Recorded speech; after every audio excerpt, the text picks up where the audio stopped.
one's become.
Good morning, good afternoon, good evening, everybody.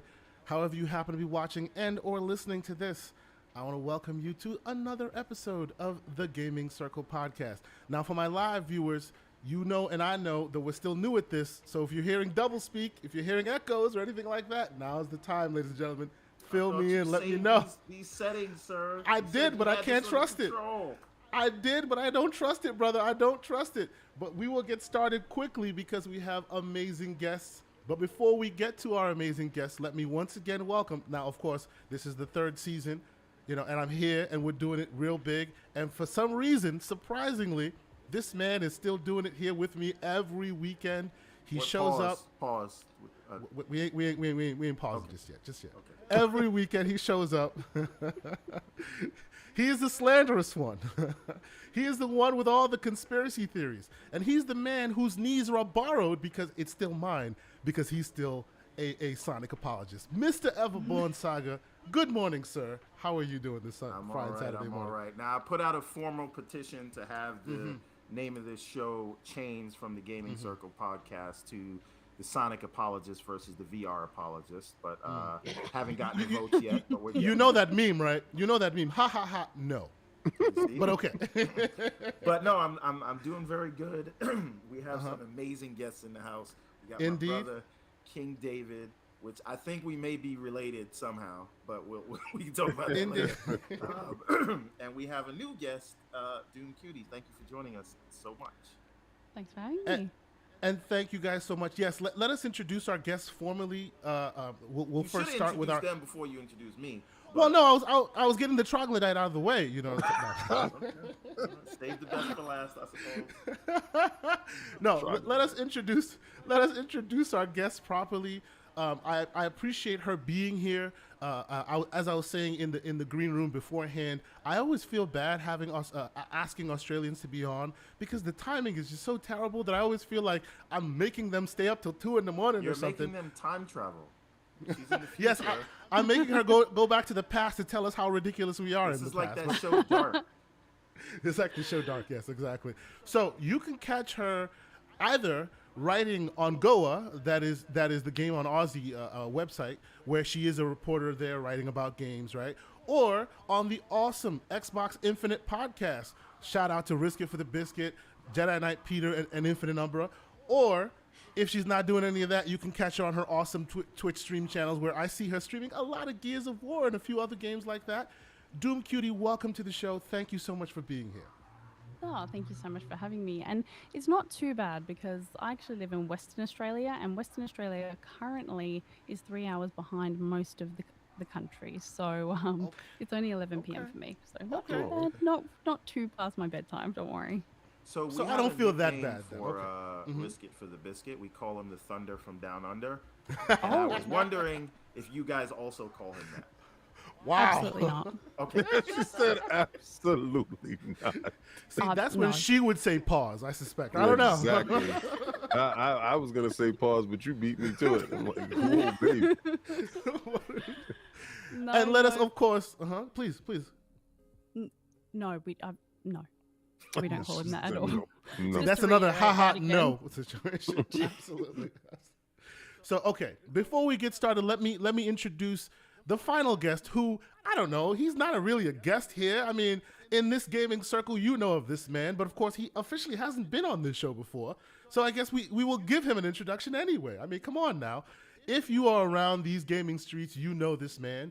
He can be found tonight with Combat Talk with the King. And a quick aside, if you are not into combat, still join the show anyway. The charisma, the way he brings the information to you, you will find yourself watching this show, enjoying yourself, even if you're not necessarily watching the actual fight that's being talked about. Jump in the show, you will Let me really just say enjoy this yourself. Real quick about Go ahead. that show. Yes, If sir. you are not a fan of combat, you will be by the time you're done watching that show. Oh, The see, way King David King doesn't know explains this. These things, the way he talks about them, Mhm. you cannot walk away from that show without then being interested and then wanting to watch more and learn more about Yes. these things. I'm Absolutely. telling you, it's informative. It is fun. It is like, I'm not a boxing guy, right? Like, when Mayweather fights, I'm gonna watch that fight just because that's a big name. Of course. But Yes. when King explains the history of some of these fighters and what they're going through, you feel like you just came out of a Creed movie. So, Bro, the first time I with the watched level of Combat understanding. Talk with the King, I did not have the show. I didn't have the fight that he was talking about on. 20 minutes in, I had the fight he was talking about on. And I actually subscribed, and I went and got the pay-per-view because I wanted to see what this man is talking about. It was absolutely awesome. This is a wholehearted endorsement. If you want some entertainment on a Saturday night, you don't even have to watch the combat. Just listen to Combat Talk with the King. And of course, on Sundays, you'll catch him with ILP with the other three horsemen of gaming. Some know him. Some know him as the Xbox. What? He went from the prophet to what now? The Swami. The Swami. The Swami of Xbox. And Yes. now he's graduated to the Sonic Frontiers hater, but maybe we'll talk Oh, about that later. we gonna talk about that, ladies and gentlemen. King David OTW is joining us. Thank you, sir. Thank you. Welcome. How are you doing this Saturday morning? I'm doing fantastic. I was saying in the green room, Doom Cutie and I actually circle. It's like we're the sun and the moon, right? So she's on a podcast and I'm at the podcast like a week later, or I'm on the podcast first and then she's on the podcast. So right now you're having a solar eclipse. We're The on the moon same and sun. podcast at the same time. That's I very love cool. that so much. Yes, you're totally right. Hey, I appreciate shout bringing out to people together. 108. It's good. Shout out to 108 Dragons in the chat. He said King is also known as the TCL Destroyer. Oh, Oh, facts. boy. Oh, facts. I'm gonna tell you right now. I understand the PlayStation guy has a wallet that is in a bit of a crunch, and I'm going to tell you, save just a little bit more and do not buy TCL. Thank you. See, what I will ask you, King David, before we move forward, I must ask you this: what is your number? Because I know there's a number. There will be a number, and I'm not saying this in a slanderous way, but there has to be a number to one day come on a Sunday morning and see Lord King David go, yo, TCL and me, we good now. There has to be a number. They can't send me He's cash. asking you if you can be bought. Oh, I That's can the be question. purchased. Hey, man, of course you can be purchased. I need to know what the number is. They can't send me cash, right? And you Okay. can't put me on a commercial, and you can't have me endorse. What you can do is send me your flagship television that year in the largest size possible, because there's no TV in my house smaller than a 77 inch. So, Damn. Yeah. I don't game on small televisions. I mean, you know. So, It's so that big, huh? Okay. Oh boy. Okay. yo, Okay. but I mean, my son is upstairs gaming on the smallest television. That's the 77-inch. But they have to bring that nanotechnology, whatever it is, Okay. if they want to Okay. woo me. Okay. And let me do the open box. Let me, in no restrictions, tell you exactly how the television is, and then I can probably say yay or nay. So But they need to until show you that they day- build. It needs to be a good build for you Oh, to boy, change. that- They have to show me they build for sure. Shout out to the ILP. All right. Well, before we get a little too, because this is a Saturday morning program. Before we get a little too far in the innuendos, we will move swiftly along and talk about some of the games we've been playing, because that's what we're here for. We'll start from the top. Let's start with some games that we have been playing, and of course, being that you guys are the guests here, I will start with you, Doom Cutie. What games this week have been keeping you busy? I know you. Is it safe to say you tend to be an Xbox gamer? You're Xbox gamer by and large, right? Or PC yes. and Xbox? Yeah. Okay. Yes. So what games have been keeping you busy this week? Each week, the game that keeps me busy is Forza Horizon 5. I play it religiously every single week. Awesome. I'm about to go back into my Forza Friday streams, which will be launching as of February. So, yeah, I was actually lucky enough to be featured on the Forza Twitch channel, which was really good last year. So, really love playing that game, and yeah, I jam it for most of the week. I was been playing a little bit with Jedi Knight Pete, actually. He's and Risk It, because they're playing Fortnite now. And they never played Fortnite ever That's before. right. I It's know. pulling the old people, right? It's pulling the oldies in these days, right? Am I mistaken what? here? It's a bit of Is fun. the best. Yeah.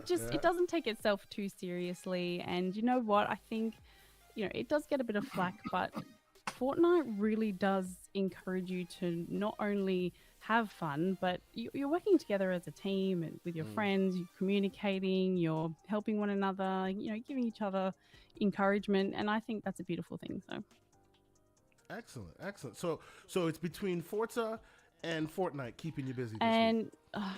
And World of Warcraft.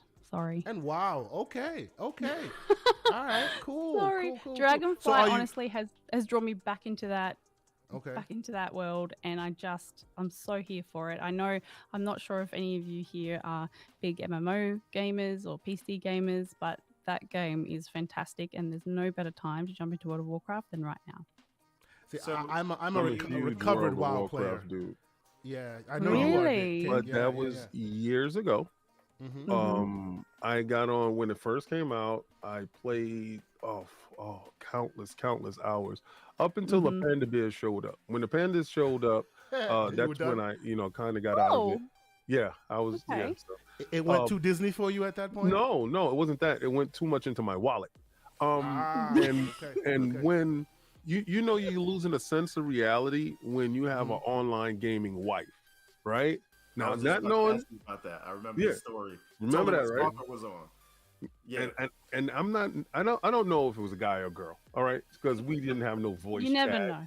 All right, you never know what the hell is on the other line. All right, so whatever. But they would make epic items for me. Get the materials. They would make them because there was a crafter, and I would get these bonus items, these bracelets, gauntlets, or whatever. Yeah. And when you find yourself laying down in the field of lilies, just laying there after you had your fake cup of coffee and your fake breakfast, and you just cuddling under man. the sun. Exactly. I realized I was too far gone and I had to get the hell off this game. Oh no. Yeah. Oh, I couldn't think realize we need you to were- have you another were an conversation at some RPer. point. Oh yes, Oh my yes. goodness. Huge. Love And that. it- Love and that. I left it go. I was a I was a paddling and a Paladin. Yeah. And a warrior. yeah. So Were you Horde or Alliance though? oh no, alliance always. Humans. I mean, yeah, She's judging You are right not now. for the Like, horde. She's judging you for sure. I see yeah, it. she did. She gave me judgment face. It's She You gave me cool. have judgment been eye. tried and found wanting. No, see, but the thing is, No, you.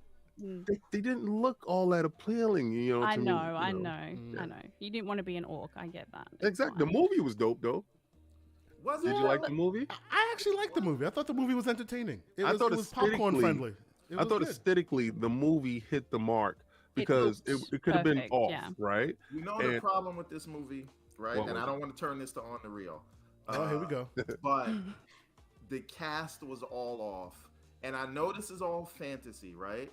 But there were too many American accents in that movie for me to believe it was the fantasy that they were telling me it was supposed to be. It like everybody that was in it and some the diversity of the cast didn't make sense. And when I say that, I mean, like, if there's a history of a world, you know, you have people that are saying they're brothers, and it didn't ring true to me. And I feel like the movie had so much potential, and the stuff with the orcs was actually way more interesting than the stuff with the humans. And it also felt like it was too shiny. Did anybody else get that? Yeah, Like, it that was didn't old feel like- technology. yeah. So I don't Okay. know. Okay. But it wasn't really meant for you, though, Everborn. You know, it was No, more meant I for, was for the hyped for World that of movie. Warcraft It was fans. absolutely no. I disagree. I Okay. was like very into that movie. I was there day one back when they used to do midnight releases the day before. Stayed You were up for- disappointed. You expected it to be great. right? And Travis Okay. Fimmel was in it. If you watch Vikings, you know who Travis. Yeah, Fimmel yeah. is. Of course. Yeah. It had all the It had a markings of was predisposition to supposed be good, but it wasn't- right? but I it went wasn't. in there giving like ready to give it a pass, and I Uh-huh. couldn't do it. And it was specifically because of the casting. I think if okay. you just if you're doing, I hate saying this, but if you're doing a fantasy movie like that with knights and orcs and things like that, I just feel like you need, maybe British, Australian, Scottish, Irish accents. Okay. Interesting. In a Okay. fantasy world. Yeah. I You get know. that. Yeah. Yeah. In a world where we don't know the dialect and the tones, yeah, sure. Okay. Oh boy! All right, this is gonna be one of them shows. Yes, this is gonna be Listen, good. I like messing with them. I like poking the bear every once in a while. Oh, King David, let's keep this train rolling for a moment. Let me pause and welcome all the folks that are in the chat. Thank you guys so much for being here. And first and foremost, let's get to the first super chat of the day. Mr. Joanna Dark joins us. Thank you, sir. Here's the super chat of the day. He says, "Welcome, hello, gentlemen. Happy Saturday, Everborn. Should we stop the God of War count?" That's one question. And question two is thoughts on the possibility that other studios will make Halo games. Do you see Mass Effect or Splinter Cell style games with an Oni agent in the future? Thank you so much, Mr. Joanna Dark. We'll get to your question systematically. But we will talk about it. Count, we don't have Yes. to stop the count because we said So- until the end of the year. The count is already stopped. So just real quick for those who may not be aware of what's going on with that question, for you, Doom Cutie, and I think you already know a little bit, King David.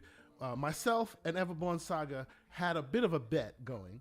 That first, and I won't even move the goalpost. It was either the 25th of December or the 31st of December. It doesn't matter at this point. But between one of those two times, we would come back and we would look at the numbers however we got them, because obviously they don't give them easily, but we would look at them however we got them. And I was on the train that for the calendar year of 2022, Ragnarok would outsell Sonic Frontiers. Now, EverbornSaga was saying that would not happen, that Sonic Frontiers would outsell Ragnarok. And even worse, shout out to shout out to Mr. Boomstick, who bowed out graciously. So because of that, we haven't been putting his name in the mud. No, we're not done yet. Mr. Boomstick was saying 2-1. And of course, his dreams were dashed like terribly, but he bowed out. So he's good. Now, Mr. EverbornSaga refuses to give up the ghost. I need the end of the year figures. He still wants to see the numbers before he gives up. You know But what he come waiting on, for? man. And What's he let me waiting tell for? you the logic of my brother. Uh-huh. Very astute man. He's expecting that Game Pass deal, that PlayStation Plus deal to happen for the 3 months. Now, this is what happens with when that happens, right? That game gets inside PlayStation ecosystem. It gets inside Xbox ecosystem. The reoccurring purchases happens. It gives it new life. God of War can only be sold in one spot. See, Okay, but the thing though is we will still get a timeline of when it got into Game Pass and shot up. So you still lose, sir, because it didn't happen in 2022. He does. Oh, Yeah. You see? By Yeah. end of the year. By the end of Doesn't last count this year, year. sir. So I his thought you knees was are talking about the whole mine. 2023. Oh, yeah, he No. lost those. He done lost. He just refuses to give it up. Yes, he did. Let me explain. So Go ahead. all I'm saying is the last numbers that we got were from both of them were in the middle of December, right? I'm saying anything could happen in 2 weeks because everybody that got God of War everybody that wanted God of War got God of War. They beat the game. Everybody stopped talking about it. Nobody was talking about it in the second 2 weeks. In 2 weeks. However, there's sales. Christmas is a very big purchasing time window. Anything could happen. So you do see King David's head, right? You do see King David's head. You see King David's head, right? Until we have official numbers. I respect you, sir. I respect that because I don't do it either. I respect it, but I'm gonna tell you this. But that battle was a losing one. It's over, baby. It's cool, over. But it's not over till the fat lady sings, as they say. And what I will say is, if he waits until we see black and white numbers, the ridicule will be glorious. And I'm ready for that. It will be. It will be the day. It'll be the day when he's locked up. He's yoked up. While people like slow-mo backslapping them throw tomatoes at his head. It's gonna be amazing. It's gonna be amazing. Wow. Shame. But okay, yes, shame. They'll be throwing the Xbox Sonic controllers, the furry ones at you. Just be throwing them. That was I a still big. want one of those. I still want one. If I could buy it, I would. So yes, we will move on, but let me catch on a few of these other super chats. We also saw Gerald Mack come in here. Thank you so much with the $10 super chat, saying, "Salute, gentlemen. Have a great show. Thank you, good sir. We appreciate you being here every week."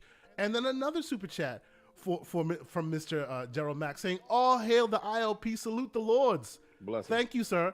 And we know he's probably the one of the biggest fans of ILP, short of me, in this realm. So every time I see him out here. And then, of course, we see Sith Lord in here with a $2 super chat saying, "King, 4 shows in 3 days. Hi, Doom Cutie. Glad to see you're here." Thank you so much. That's Sith my Lord. guy. Yeah, he's a great member of the community. We appreciate you being here, sir. And all the folks that are here. As we're already seeing, we're seeing Teasy the Goats in here. We see 108 Dragons in here. Tool Man, Sycamore. Everybody's in here. Oh, I see 108 Dragons dropped a $5 super chat saying, "Good morning to my gaming community and the awesome panel." And Saga, we need to patch that pop on Sonic and keep hope alive. TCL right now. Yeah, I'm sorry, dude. I'm sorry. His hope is lost. I apologize. If you care about Saga, tell Saga to give up the ghost because it's over. It's over right now. Do you have any rebuttals, Mr. Everborn? Listen, I can't be reasoned with. Okay. You can't be okay. So I need people to understand. Well, now listen, the pop-in actually has been fixed on PC. Well, the pop-in has been fixed on PC by people like me who went into the background and cleaned it up. It hasn't been fixed officially, so unless you want to go into some INI files and play around, you're still getting Nintendo Switch like Popkid. But that's neither here nor there. Let us move quickly along to King David. Hold on. One thing from A. Rodimus. A. Rodimus says that Everborn meant to say that Sonic would outsell Forspoken. Buddy, don't do that. They have Popeye biscuits over there. That game is gonna sell. It's gonna be like a 74 Metacritic, 75 Metacritic. It's whatever. It will sell. It may be mediocre, but it will sell. And even on PC, it's got direct storage. It's going to be fast. Loading times will be amazing on it. Believe it or not, Forspoken is going to have longer legs than you think. People are clowning it now, but I think it'll sell as well. But you know what, King David, let's go back to you. What games, and I know you're all about that Game Pass, what games have been keeping you busy this week?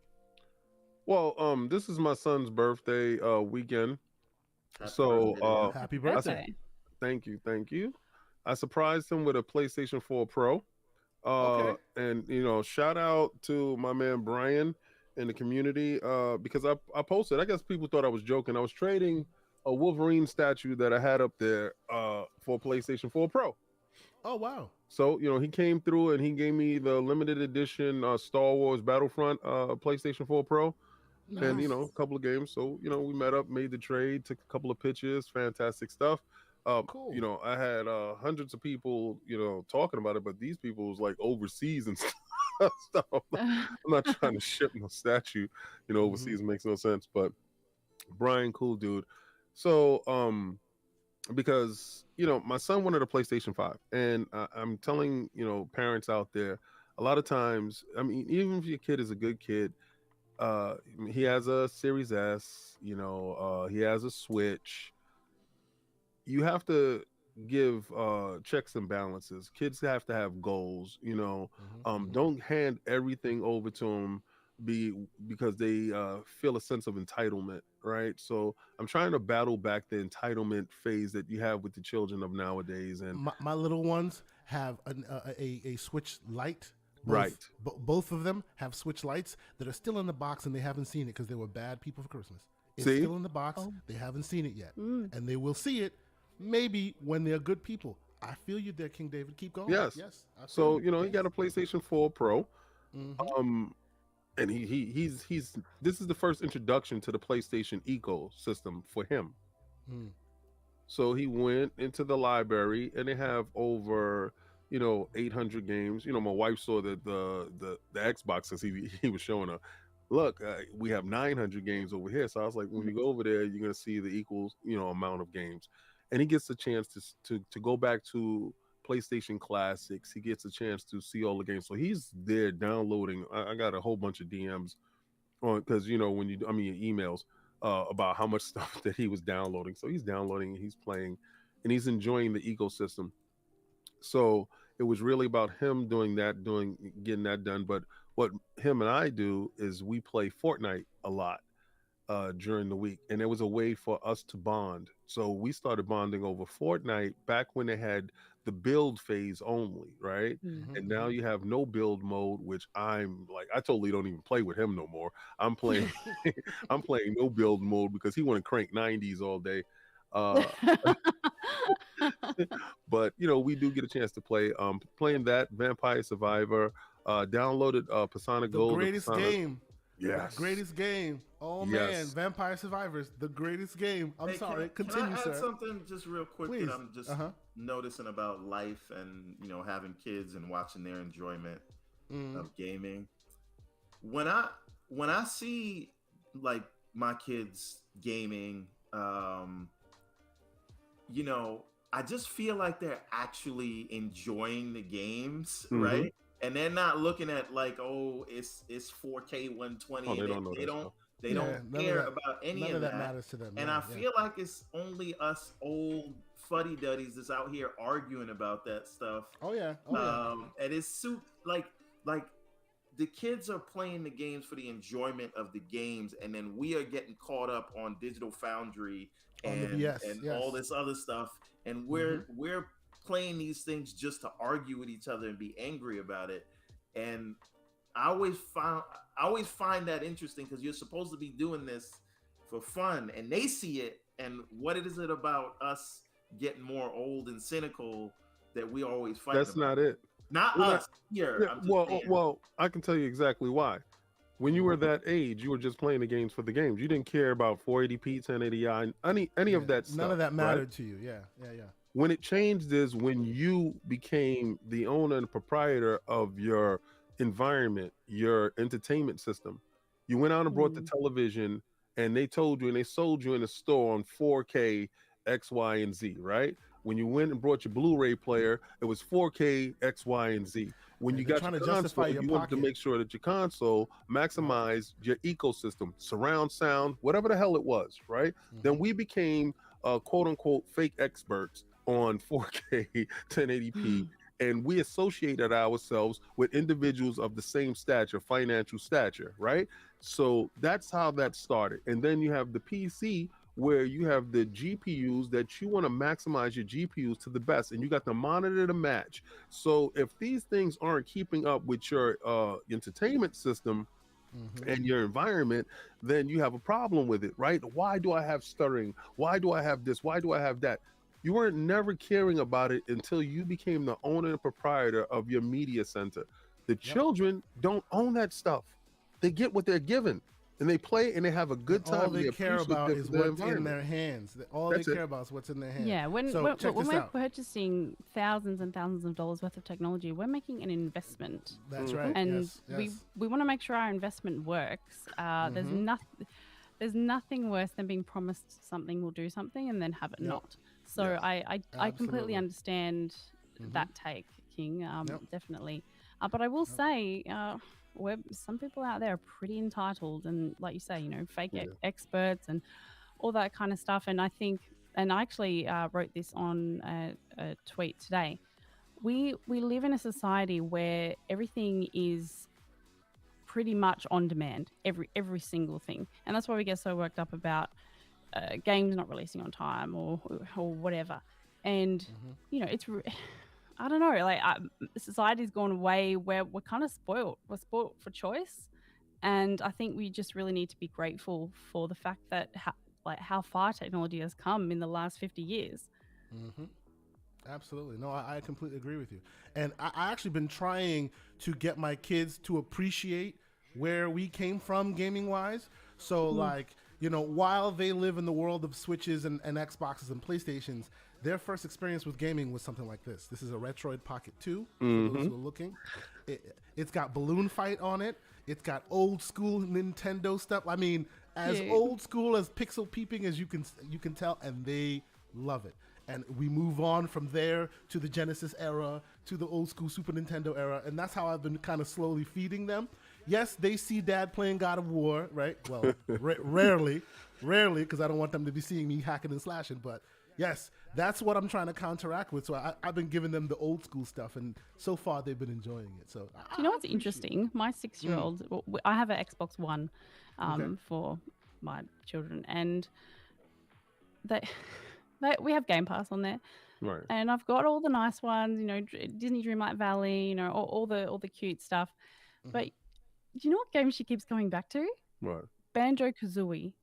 Wow. Like the 360 That's game. awesome. Like it's Yeah. looks and she That's keeps great. playing it, and like she'll play it in front of her sister, and they're just like laughing their heads off at this game, and I'm like, okay, I'm not going to take away your enjoyment from this, but it's so surprising what going back to the original comment, that children are just seeing it for the joy, not for the graphics quality. The only game that's not teddy bear with the bear, with the bird. Yeah.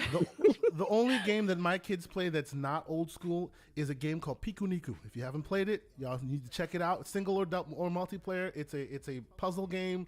It's everywhere at this point, on everything except for mobile devices. It's on every platform, and they love it. Go ahead, everyone. Yeah. We have every video game device you can imagine under the sun. All the nicest things, all the OLEDs, the LG C whatevers. And I try to indoctrinate my kids. I have a 12-year-old going on 13 in February, a 16-year-old, a 21-year-old, and my son is still playing GTA 5, and that's the number one thing he wants to play. The 12-year-old, all she wants to, like she does, is the biggest gamer in the house, and all she plays is Genshin. Right? So it don't matter what kind of PS5 we got. It doesn't matter what kind of whatever. Thousands of hours in Genshin Impact. Hardcore. She's more hardcore gamer than me if you want to talk about hours played. They came to the house. They came to my house. I have every console, every VR headset known to man. They sit down. The first thing they do, grab a controller, play Call of Duty on PS5. Right? And first thing I said was, "Where's Sonic at?" That's not. I didn't make that up. That's literally the first thing. That's the first thing he said. That's right. But so and I just say that we're so like entrenched in this, but it feels like the future gaming customers, they don't care about any of this. Any of that. Nope. And I wonder if they ever will, because they came up not in that console world. We're kind of pushing that on them or influencing them to that, but like where I watch them go, all those you're just sad, right? Really It's just they sad. they listen. My Just like 16-year-old like Sea of Thieves. just like I Okay. said, when they make the investments, and like Doom Cutie said, thousands of dollars, Mm-hmm. that's where your discerning eye comes in. I mean, you become jaded the first time you purchase something and it didn't live up to the promise of what was on the box, what was talked about before you purchase it, because you try to do your best research on it before you get it. And then when you do get it, either it meets your expectations or it doesn't, right? Sometimes it exceeds, sometimes it falls far below, but either one of the two meets it or it doesn't. And the only way it can do that if it doesn't deliver what the promise was, right? So now you're sitting there trying to figure out why. So we spend our time looking at Digital Foundry. Oh, why does this look like this and this looks like that? And no one wants to bet on a horse that is not going to be a winner. So then you start aligning yourself with individuals that think like you. So it becomes tribal. And once it becomes tribal, then it becomes toxic, because it becomes toxic because individuals that's on the opposite side, because it's a financial thing, right? No one has $1,000 to go in the store and buy a PlayStation 5 and a Series X. They either one or the other. And you make your choices there, and you align in the camp. Some are financially affluent that they can do multiple things. It's okay. But what happens is you try to defend your purchase and defend your stance on said purchase, and that's where the toxicity comes in at. And it's a problem to an extent because you start taking personal jabs. You have to learn how to block social media, because when you're attacking somebody's viewpoint in their purchase, there's no repercussions when it's on the phone or it's on a keyboard or it's behind something that you can shut off and forget about it, and then you go back to it and you looked at what your damage did. You don't know what happened on the other end of that tweet or that bad comment that you left under somebody's video that they crafted a long period of time doing, you know? So the only way that we can eliminate that toxicity is by, group play, a co-op play, back to the arcade type of play. Because when people are around each other, you get the chance to see the impact of your words. We are not having that right now. Right now, we're having the barrier of the distance. And that's where the problem is. So, of course, later on, when they start to purchase their stuff, you're going to start seeing that discerning eye. And you're going to hear it, because somebody's going to tell you, "Nah, I don't like that PlayStation compared to the Xbox. My Xbox is the best." Why? Because I purchased it. That's it. Because they That's put the money dumb down on reason. it. Yeah. Absolutely. Well, you know what? Let me quickly touch on We're the game definitely I've been off the playing. rails, by the way. Yeah, No, sorry. we are on the rails. We are exactly on the rail because, you believe it or not, the needle will easily be thread. Real quick, before we head to our next point, let me quickly just touch on what you're looking at right now is Monster Hunter Rise on your screen. I've been playing that since yesterday, since it came on Game Pass. And you're still in the tutorial. My God. Why, Yeah, like, and I'm still in the tutorial phase. It is a lot of long reading. game. There's a Yeah. lot of understanding and reading in this game. but It they is so throw long. so much information Yes. at you in the beginning. Yes. I don't even remember Yes. what we first started talking about. Like, I'm Yep. just... Yeah. Yep. No, they throw too point much A to at point you. B. That's true. That's true. I wish they would throw it at you as you need it, rather than okay, and then this, and then that. But I'm used to the Monster Hunter world. I played Monster Hunter World for a while, so Rise is pretty much more of the same there. But that's why I call this the Floodgates, because there's a lot of gates opening as far as gaming is concerned, as of now, right? Even though obviously the narrative has shifted and people are talking about other things, but you should know there are lots of games out there. Persona 3 is out there now. Persona 4 Golden, which I consider one of the GOATs, is out there now. So just so you on your screen, you're seeing the games that we're playing. But on the point of us olds holding onto hope of the old school games that we loved, and now the new school cats just clearly not paying attention or caring, let us talk about what we're going to talk about, because on this show we have a history of really, really honing in and having these conversations when they come up. And you know what I'm talking about. I am talking about, well, we'll talk about the broader implications, but specifically because it's this show, let us talk a bit about the games, specifically Halo, We didn't even 343. get to the games I was playing, sir. Oh! I'm sorry. So I'm bad, sorry, he's so sir. Hold on. I'm just I'm going to sorry, take a stab sir. in the dark, and I'm going to say Uh-huh. Sonic. No, not this time. I'm Oh, actually. please, yes, go back. Yes, So normally that answer would have been true because I still have to Right? finish Lost Worlds. right. Oh, okay. I did. Hold just on. install Let's those. rewind. We're back. Okay, well, what are you playing? Okay. Go ahead. So, but Sonic Forces and Sonic Lost Worlds are just got installed on the Steam Deck. See, so look at this. Look but at. I'm not playing them yet. So right now, What are you I playing, sir? started Monster Hunter and. Oh, you I'm did. Like for like an hour and a half, and they're still just throwing text at me. I haven't seen one monster yet. They're explaining. So you haven't gone on your first. You haven't gone on your first quest and played and beat up some small monsters yet. Not yet. I'm still in this forest here where you're at. So okay. But it's right now. It's very off-putting, and I'm trying to get through that tutorial before I tell it to kick rocks because. I can't do it. Now, the other thing is you take a trip. God of War Ragnarok. I'm still playing that. Speak. Yes. I know you wanted to talk about Ragnarok. Let's talk about Ragnarok for a bit. Yes. Go ahead. Saying this, right? Oh boy.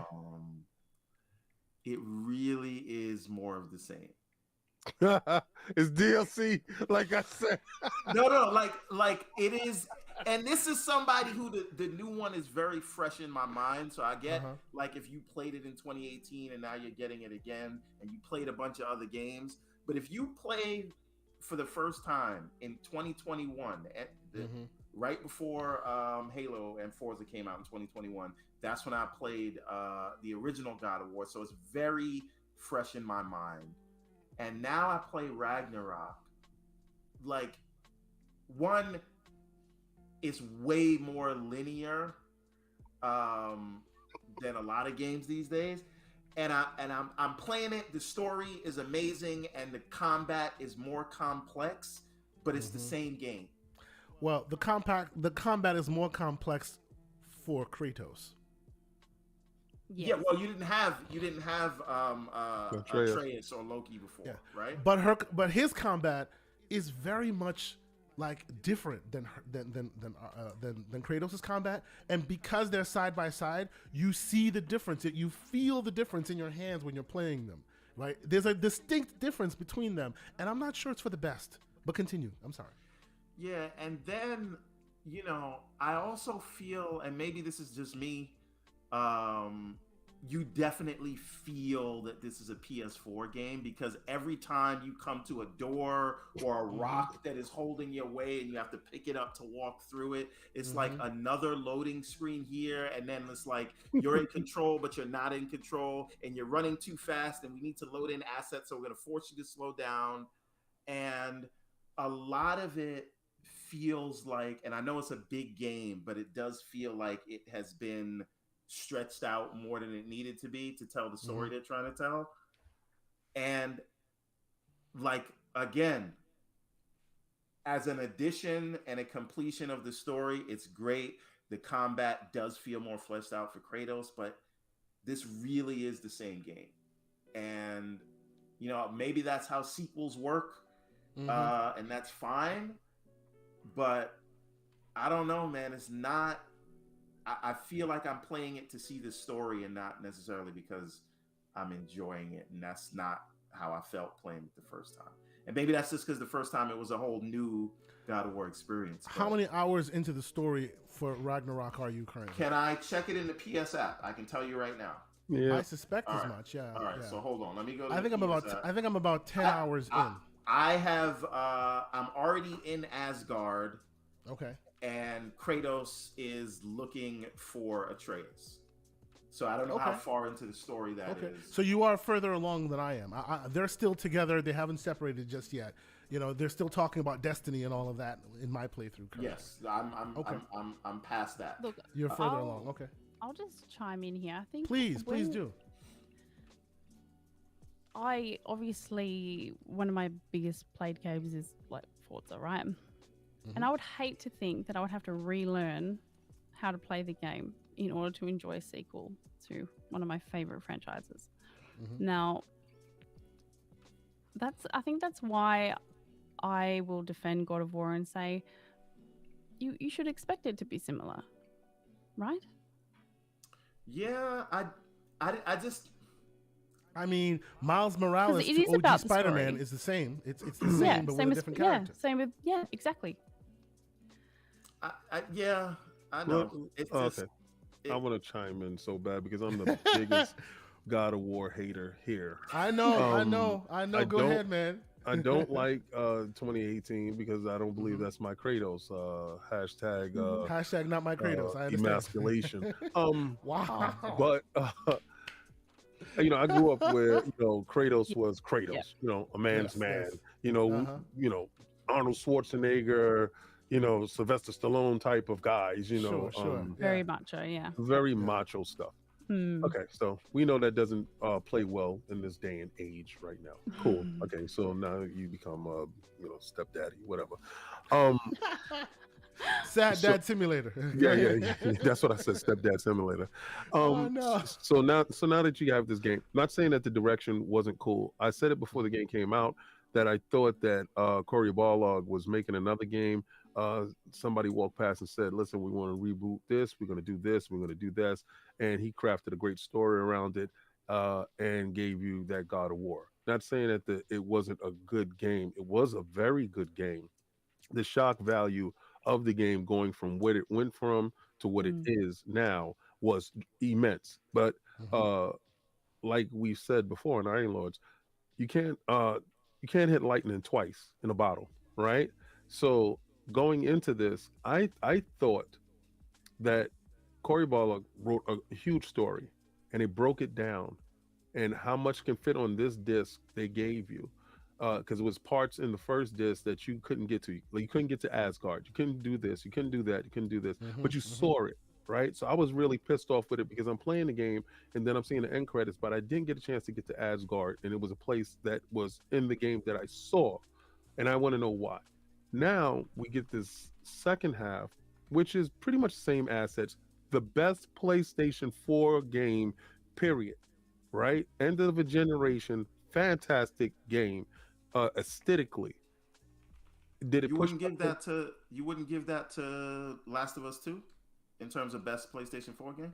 It's not an action game in the sense of Last of Us 2 is God tier. That's my greatest game Yes. of And I'm not just talking about the Yeah. story. No, well, I mean, No, I'm talking the AI. quality wise. aesthetically, Yes. you look at God of War and see what God of War is doing.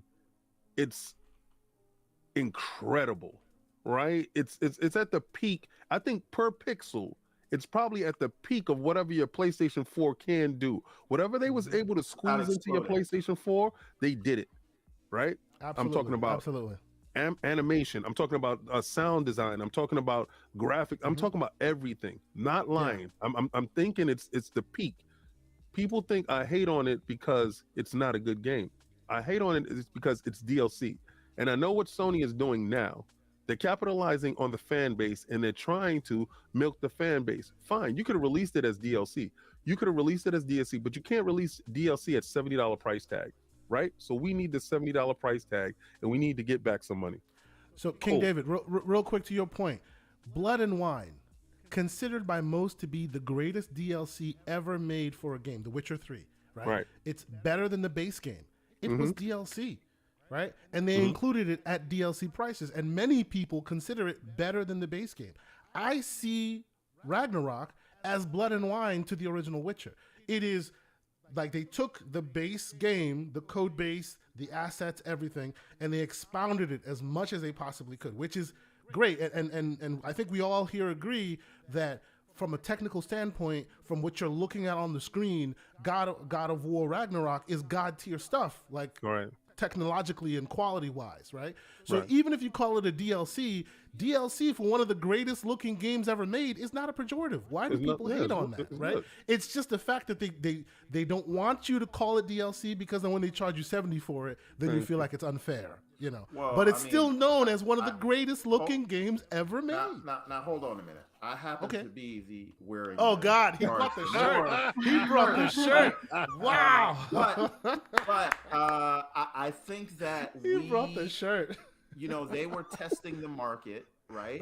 Yes. And when Miles Morales came out, which I thought was very fair, wasn't a DLC. They packaged it separately. That's fine, but they did not charge what at They didn't that charge time you was full the price full for price, it. 60. They didn't even charge you $60. No, They I think it was charged 40 or $50, something. Yeah, 40, $50, whatever they charged you, right? But everybody went around because they were trying to defend this price tag, not because they were happy to pay more, but because at that time, Sony was the first one to announce it, and they wanted to defend their Lord and Savior, Jim Ryan. And so everybody went on the record, $70 is fine, $70 is fine. And what that taught Sony was, hey, $70 is fine. Yeah. We're happy to charge them more. They're happy to pay it. And so now you got things that probably were correctly priced at $50. Now you're seeing them at $70, like Last of Us third reimagining and all of these other director's cuts and all those other things. Those are things that probably would have been $40 or $50. But, you know, look, King, you're a businessman. I'm a businessman. If your market is willing to pay more for something, you're going to charge them, right? That means you're charging too little if they're willing to pay more for it. So Sony's doing what they're supposed to do, but these $70 prices are the customer's fault. And I don't mean no disagreement from me. Yes, I mean the people, the customer at large. Yes, the customer who went out there and was like, "I'm happy to pay this quality, whatever. We deserve it." You sent that message, and now this is where we are. The PR interns are at fault. But to follow suit. Yeah, right? Absolutely.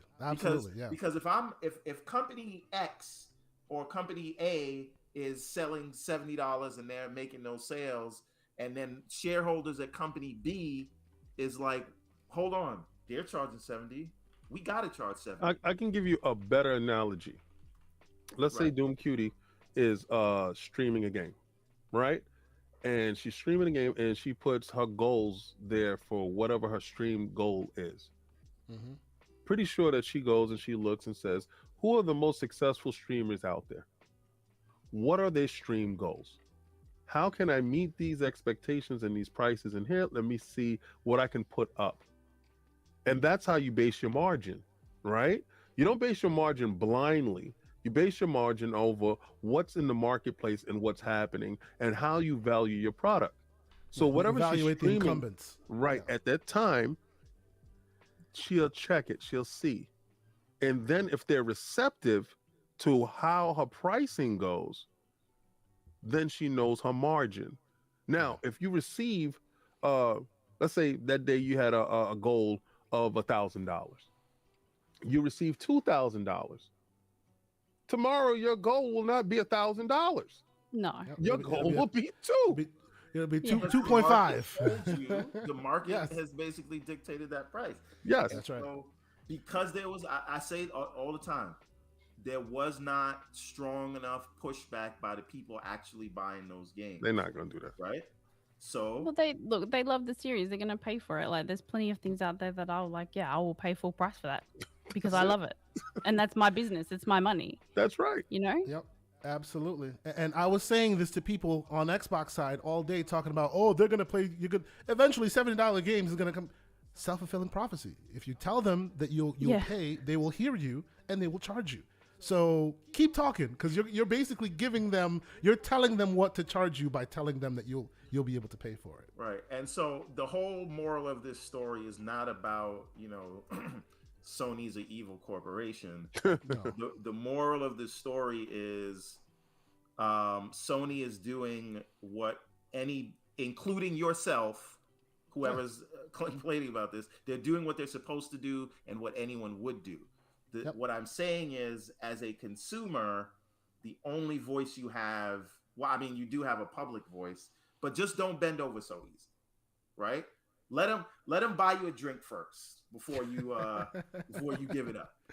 Oh boy, God. We're going there. Take you to a nice restaurant. Wow. For real. Okay. And that's I what mean, I don't know how everyone's been cheap you playing. are, but you're a cheap date. Wow. So one all it drink, takes. right? Just one. Yeah, seriously, right? Like, come on, man. So you walk in while you walking. Listen, drink that while you walking. Yeah, we Yeah, have we'll places take to that be. to go. Just drink. Put a straw in that. Let's go. Ladies and gentlemen, Applebee's.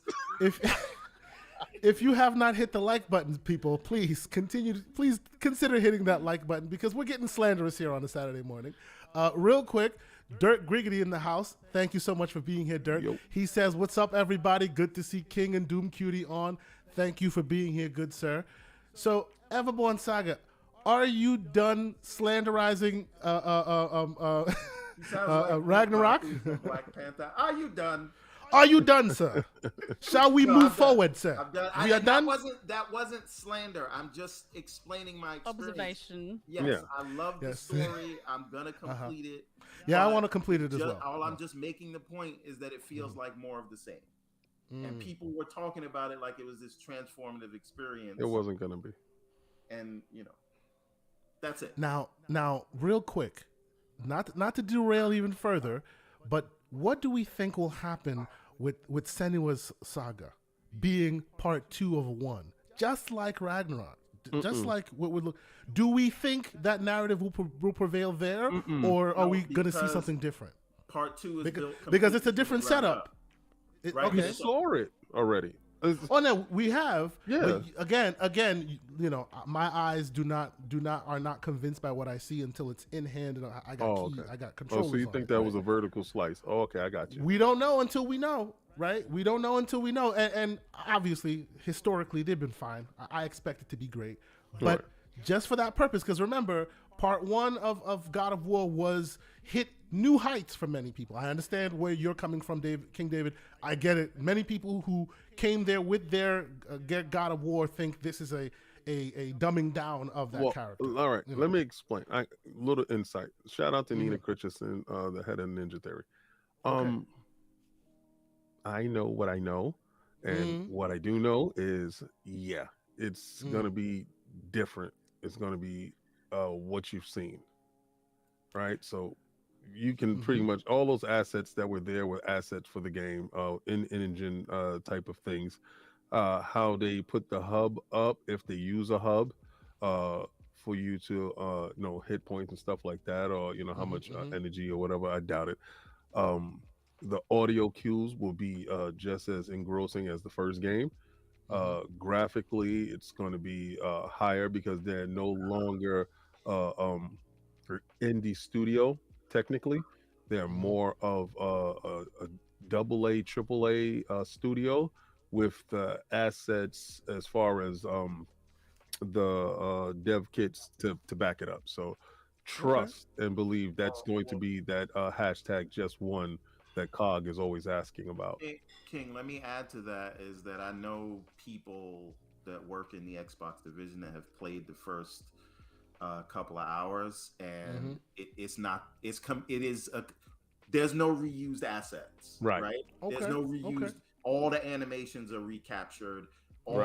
Everything in this is built from the ground up, so it's not. So what not you're even saying the same is, league in terms of if I understand this correctly, what you're saying is what we thought was going to be the case with Ragnarok is what the case is. I don't know that we thought that was going to be the case with Ragnarok. I just didn't expect it to be this close to. You didn't expect it to be real DLC like it is DLC. You expected there to be more. You guys said DLC, not me. I'm just saying it's the same. It's the same. Look, game. I don't think DLC is inherently a pejorative statement. If it's DLC to one of the greatest games ever made, what's your problem? Like, it is great DLC for a great game. I just use it slanderously. That's all. But it doesn't. But the point is, it doesn't have to be slanderous. No, it can just be a true statement, a fact as to what you're looking at. But needless to say. One other thing, the last thing I'll say about it, it is a lot more linear than I remember in 2018, and I think 2018 let you get off the beaten path a bit more. 2018 let you kind of explore a bit more, whereas this one they're focusing you on the story, driving you to the next director did not direct this game. True. Ideas were stolen. People are. I don't want to go down that rabbit hole. Anyway, he didn't do the game. So every mission feels like the same mission, but with new, beautiful art assets. Yes. Right.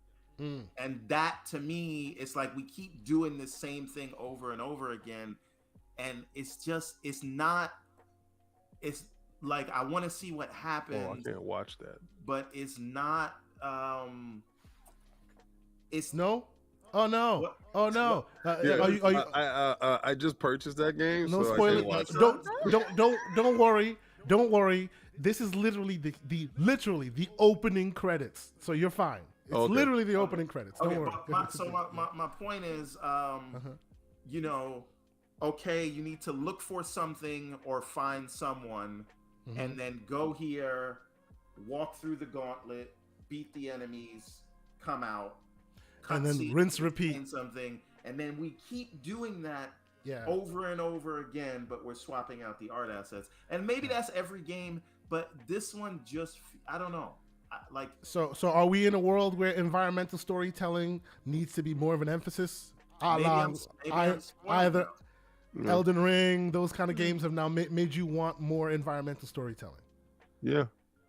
Maybe, okay. maybe that's what it is. Let us move forward from God of War, but I will end this conversation by saying I hope and I pray that that's not the lesson that was learned from Elden Ring, that it's all environmental storytelling versus cutscene. I think there's a happy medium of both, because I wasn't a fan of just the environmental storytelling in Elden Ring either, even though people enjoyed that. I think if you leave it all up to environmental storytelling, it becomes too obtuse sometimes, and Elden Ring was very obtuse for me. I like the idea of both cutscenes and potentially environmental, both hand in hand. But no, I agree with you, Everborn, that we went too far in the rinse repeat direction. You beat up some dudes, you get more cutscene. You beat up some dudes, you get more cutscene. It like kind of reverted to old forcing school. You to have a companion so they can have a conversation while you go. But that's part of the genius of the game. The game, in its genius, when it's loading in, it gives you a dialogue so you don't get bored. So it's not just, squeezing through this tight corridor and you're not talking to Atreus or you're not talking to Mare.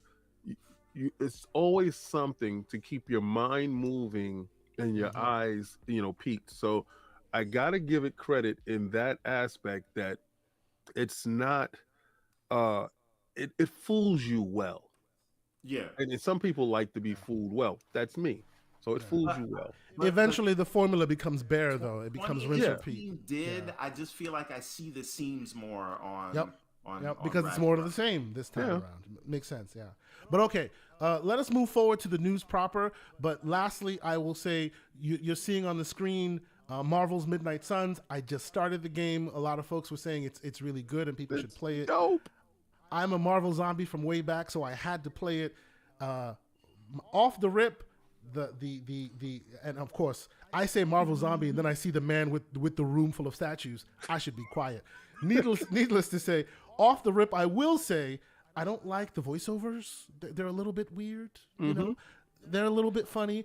Some of the dialogue is a little bit cheesy in that. But if you are Marvel zombie from way back like me, this is catnip for you. You will enjoy the hell out of it. And I even like the moment to moment, gameplay of it. I thought that the initial reveal of this game betrayed its idea. They kept trying to make it like the Avengers proper, the game that we will also talk about. What if this was the Avengers temp story and this I would have been fine with it. Combat, but with this story and everybody. No. I actually think this is perfect the way it is now. Yeah, because the Avengers combat equaled live service BS, which completely ruined that game. It ruined the game. We'll talk about that because that game is now ended. I do appreciate what they did here. I just wish that they came out from jump when they announced it, showing us the card system, showing us all of that, because it's almost like, come on, man, you don't trust your own gameplay loop. You have to keep showing us the whiz bang cutscenes instead of what you'll really be playing. You know what I mean? That was my initial thought with it. But playing it now as I have, I think it's great. I think it's awesome. It's a cheesy comic book story, and I'm there for it. King David. They didn't want the criticism that went along with the Avengers game to be tagged onto this game, so they try to hold on and hold off as much as possible. And then give you the reveal. I think it was like 3 weeks out that it was going to be a card game, and they gave you the structure of it. It works magnificently, to be honest. I think so too. Yeah, I think it works really well. Good game. Those who think that it's too XCOM, it's really not. it has certain pieces of XCOM, but it's far more than that. You know, you're not hiding behind cover. You're not doing, you know, you're not a spongy dude who could die at any moment. You know, they're Yeah. superheroes. So it really changes the equation. If you haven't played it, go ahead and check it out. On PC, it's cheaper now. I think it's like $29.99 or something like that. So it's definitely worth your time. I'll just put that out there real quick, and we will move forward. Anybody have anything else they want to chime in on before we move to news? Yeah, I'm waiting for this game to come to xCloud because it feels perfect for that. Yeah. Yeah. It's a pausable at any moment until you make your move game. Yeah, it's very much a cloud friendly game. You're right. So once that comes there, I'm gonna jump on that. Okay, cool. How do you feel, Doom Cutie? Have you tried this game yet? Are you a card game person or no? Not really. It's not really my jam. But I do like the Marvel series. But this wasn't enough to entice me to jump into this game. Because of the card system or because of other things? Yeah, it just, I don't know. It's not really a vibe for me. Understood. Okay. Doesn't stream well. Yeah. True. Yeah, that's true. Yeah, and to be honest, He needs that action unpredictability of Sure. a situation to keep the crowd engaged. I get it. Yeah. And I will tell you, until Marvel Snap, I was anti-card game. Like anti-card game. After Marvel Snap, you say Marvel and you say card game. I'm like, why not? I'll try it. You know. But yes, if y'all have played it in the chat, please let us know. You know, put your information in the chat. We'll definitely want to hear from the folks in the chat as well.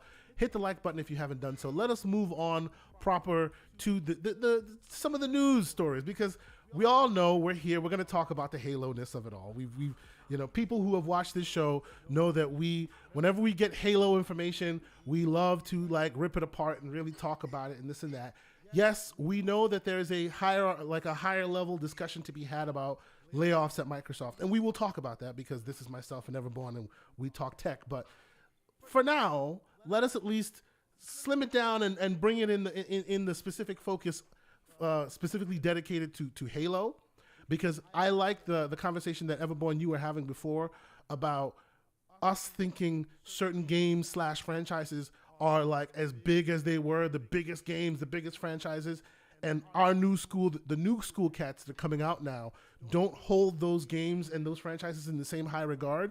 And it looks like Microsoft is catching wind here. It looks like they're going, well, it looks like Halo did not set the world on fire like we wanted it to, so maybe we'll put it on the back burner for a short bit. I will let you start this, Everborn, because I know you've been really digging through this and you've had a lot of conversations in the DMs.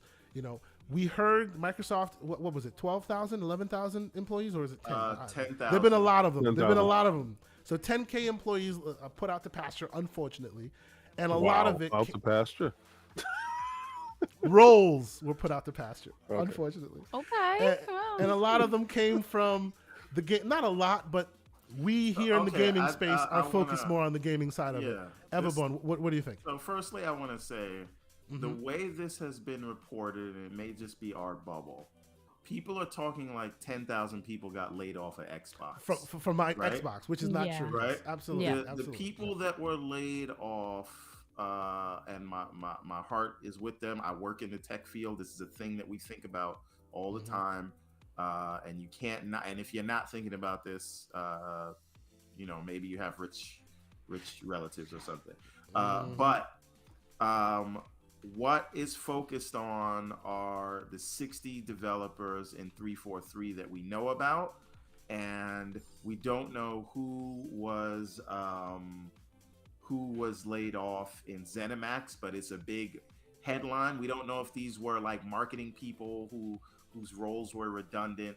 We don't know if these were publishing people, because remember, Xbox is a publisher and ZeniMax is a publisher, and some of those roles are redundant, right? We saw that happen when Disney purchased Fox.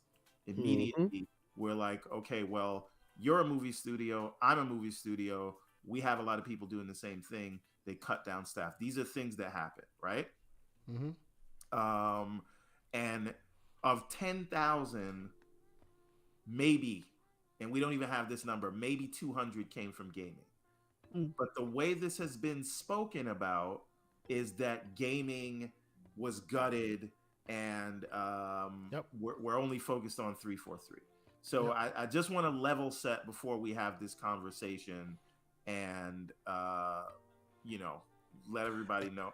And actually, point of fact, more people were let go from the HoloLens division than almost anywhere else. They basically because they ripped just the lost the HoloLens. government contract, right? That's right. So we're going to get into the details of the context, but keep going. Yes, a lot of people were lost from other divisions, but yes, Right. continue. And so from my contact that works over there, all of the limited integration studios, they didn't really see layoffs. You didn't hear anyone from Obsidian or Compulsion or Undead Labs or any of that.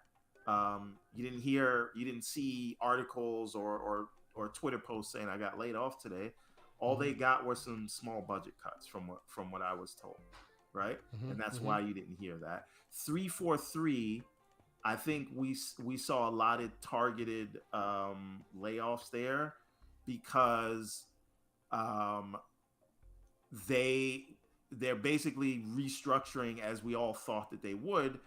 I also find it super interesting that everyone that was on the Fire 343 train or the Fire Bonnie Ross train or the Give Halo to Someone Else train is now flabbergasted and clutching pearls and talking about how much they care about the developers. You didn't care about the developers when you didn't have campaign co-op, right? They were incompetent, they were stupid, they didn't know what they were doing, and now you see the human toll of it, and now you have to jump on and talk about your moral superiority about what about the devs. You didn't care then, you probably don't care now, but again, I'm just level set. So the biggest part here is, you know, Pete Hines comes out with a letter to the 343 staff saying that the company has decided to do some restructuring. So what stuck out to me is that he didn't say I decided to do restructuring. He said the company has decided to restructure, right? And what is the, you know, if we're reading between the lines, what does that mean when he says that? Then Jason Schreier reported that, you know, the majority of the layoffs were in the campaign department, right? The single player department, right? And if you know me, I'm a Halo guy since day one, but I'm a Halo campaign guy. Yep. As am I. Right? As am I. Yep. This is why they call me the bot master. Bot master. That's right? So for me, my entire interest and excitement in Halo is the campaign. It is the single player experience. And I said the only way I would get into multiplayer is if they added raids like Destiny, right? Because that still allows me to continue my single player experience with my friends. Because I'm not gonna play like when I any time I've ever played a Halo campaign or any campaign for that matter, I play it by myself first because I wanna experience that story. I want to see what the game is, and then I'll go back and play it with friends if I want to challenge or something like that, or I want to help them, right? But a raid was different. That's what I thought was genius about Destiny. I think it would have worked perfectly here, but that's neither here nor there. We didn't get that. Now, what we are finding out is that not only was most of the layoffs at 343 from the single player division, we've seen Pete Hines say that we are going to continue to support, right? We're going to continue to support the multiplayer, right? That doesn't say expand, that doesn't say develop, it just says we'll continue to support multiplayer, right? So we're basically gutting single player, and then Joe Staten, who was running the single player part of this thing, he's going back to Xbox Game Publishing, right? Entertainment news. So he's not leaving the company, and a lot of people were talking about it as though he was leaving the company because of this and that. No, he's going back to where he was. He's joining back to publishing. Yeah. Right. So he came in, he did the job. What's surprising here is that we all expected that there would be some kind of continuation. Tell us what the endless is, whether it's campaign DLC, whether you package it differently, God of War style. That was a jab.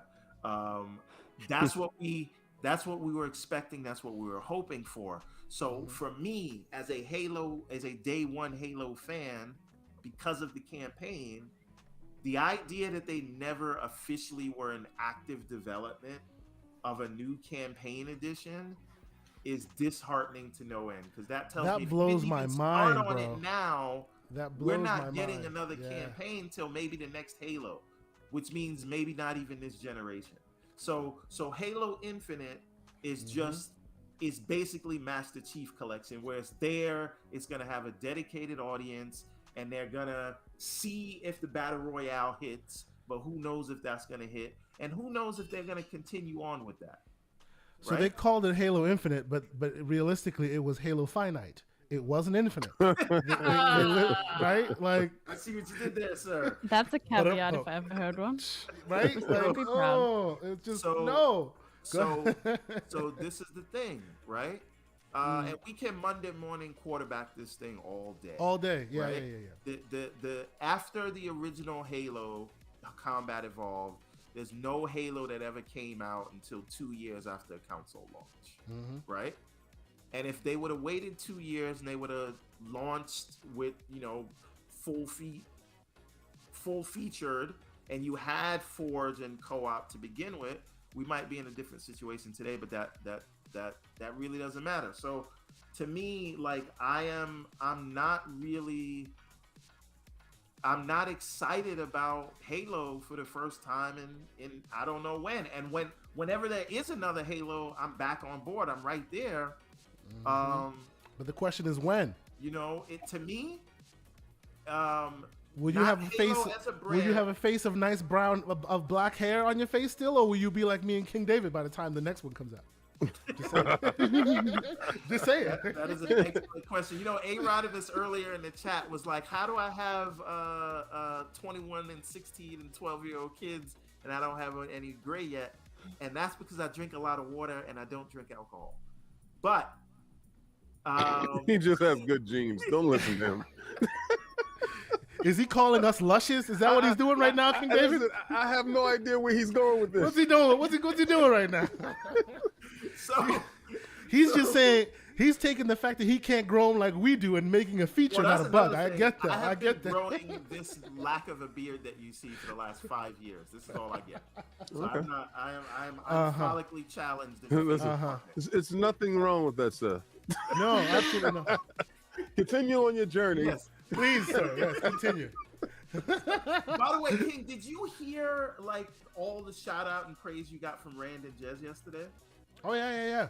No. On Xbox too. You should watch it. They were talking about how cool you were, and Jez over here buying statues, trying to keep up with you, and Rand was saying nobody could pull off a great. They were gassing you up.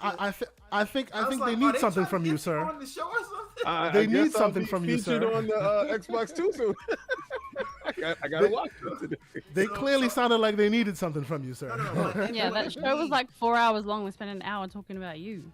See, what? There we go. There you go. You gotta go back. I was like, this is crazy. I will definitely watch. Usually I watch it probably like on Tuesdays. Thank you guys. Yeah, I'll be watching it tonight. Give Rand a call. So the thing is, my point is, me as and forget about that rumor that was in like Latin and then translated and people made articles about it. I'm going by the Bloomberg reporting. I'm going by what Microsoft said themselves. I'm going by official announcements, right? I'm going by what Jez is hearing and what Jason Schreier is hearing and all that, right? Like Halo, if you care about the campaign, if you're a multiplayer, I think you're fine. You're still gonna get your battle royale and whatever they do there. But it really feels like they're transitioning to support mode. And for me, as a campaign stan, as a Halo apologist, this is the first time I haven't been excited in a very long time about Halo, and that's not good. So what you're saying, Everborn, Saga, if you're a player, if you're a single player gamer, for the foreseeable future, Halo as a franchise is dead for you. If you're a single player gamer, you're not. See, you're trying to get me to say that Halo is a franchise. We've been having this back and forth in the background for a while now. I say if you're a single player gamer and you're there for the single player experience, you're there for Halo MCC, and you've been playing as long as I have and we have, for the foreseeable future, unless you want to go back and play Infinite again for the umpteenth time, that franchise is dead to you. You and I have very different definitions of dead, right? There's no sense. Like, I can't say like, oh crap, Everborn died yesterday for the foreseeable future. You're dead. Right? Oh, stop it. When you say it's dead, you know what I'm saying. No Man's Sky was dead until it was resurrected. Okay. The point is, but Halo, continue, the rumors of Halo death have been greatly exaggerated. Okay. Halo will be back. It is for the foreseeable future. We are not getting any Halo single player content, and that saddens me as well as angers me. And if you get me angry or not sad about a Halo,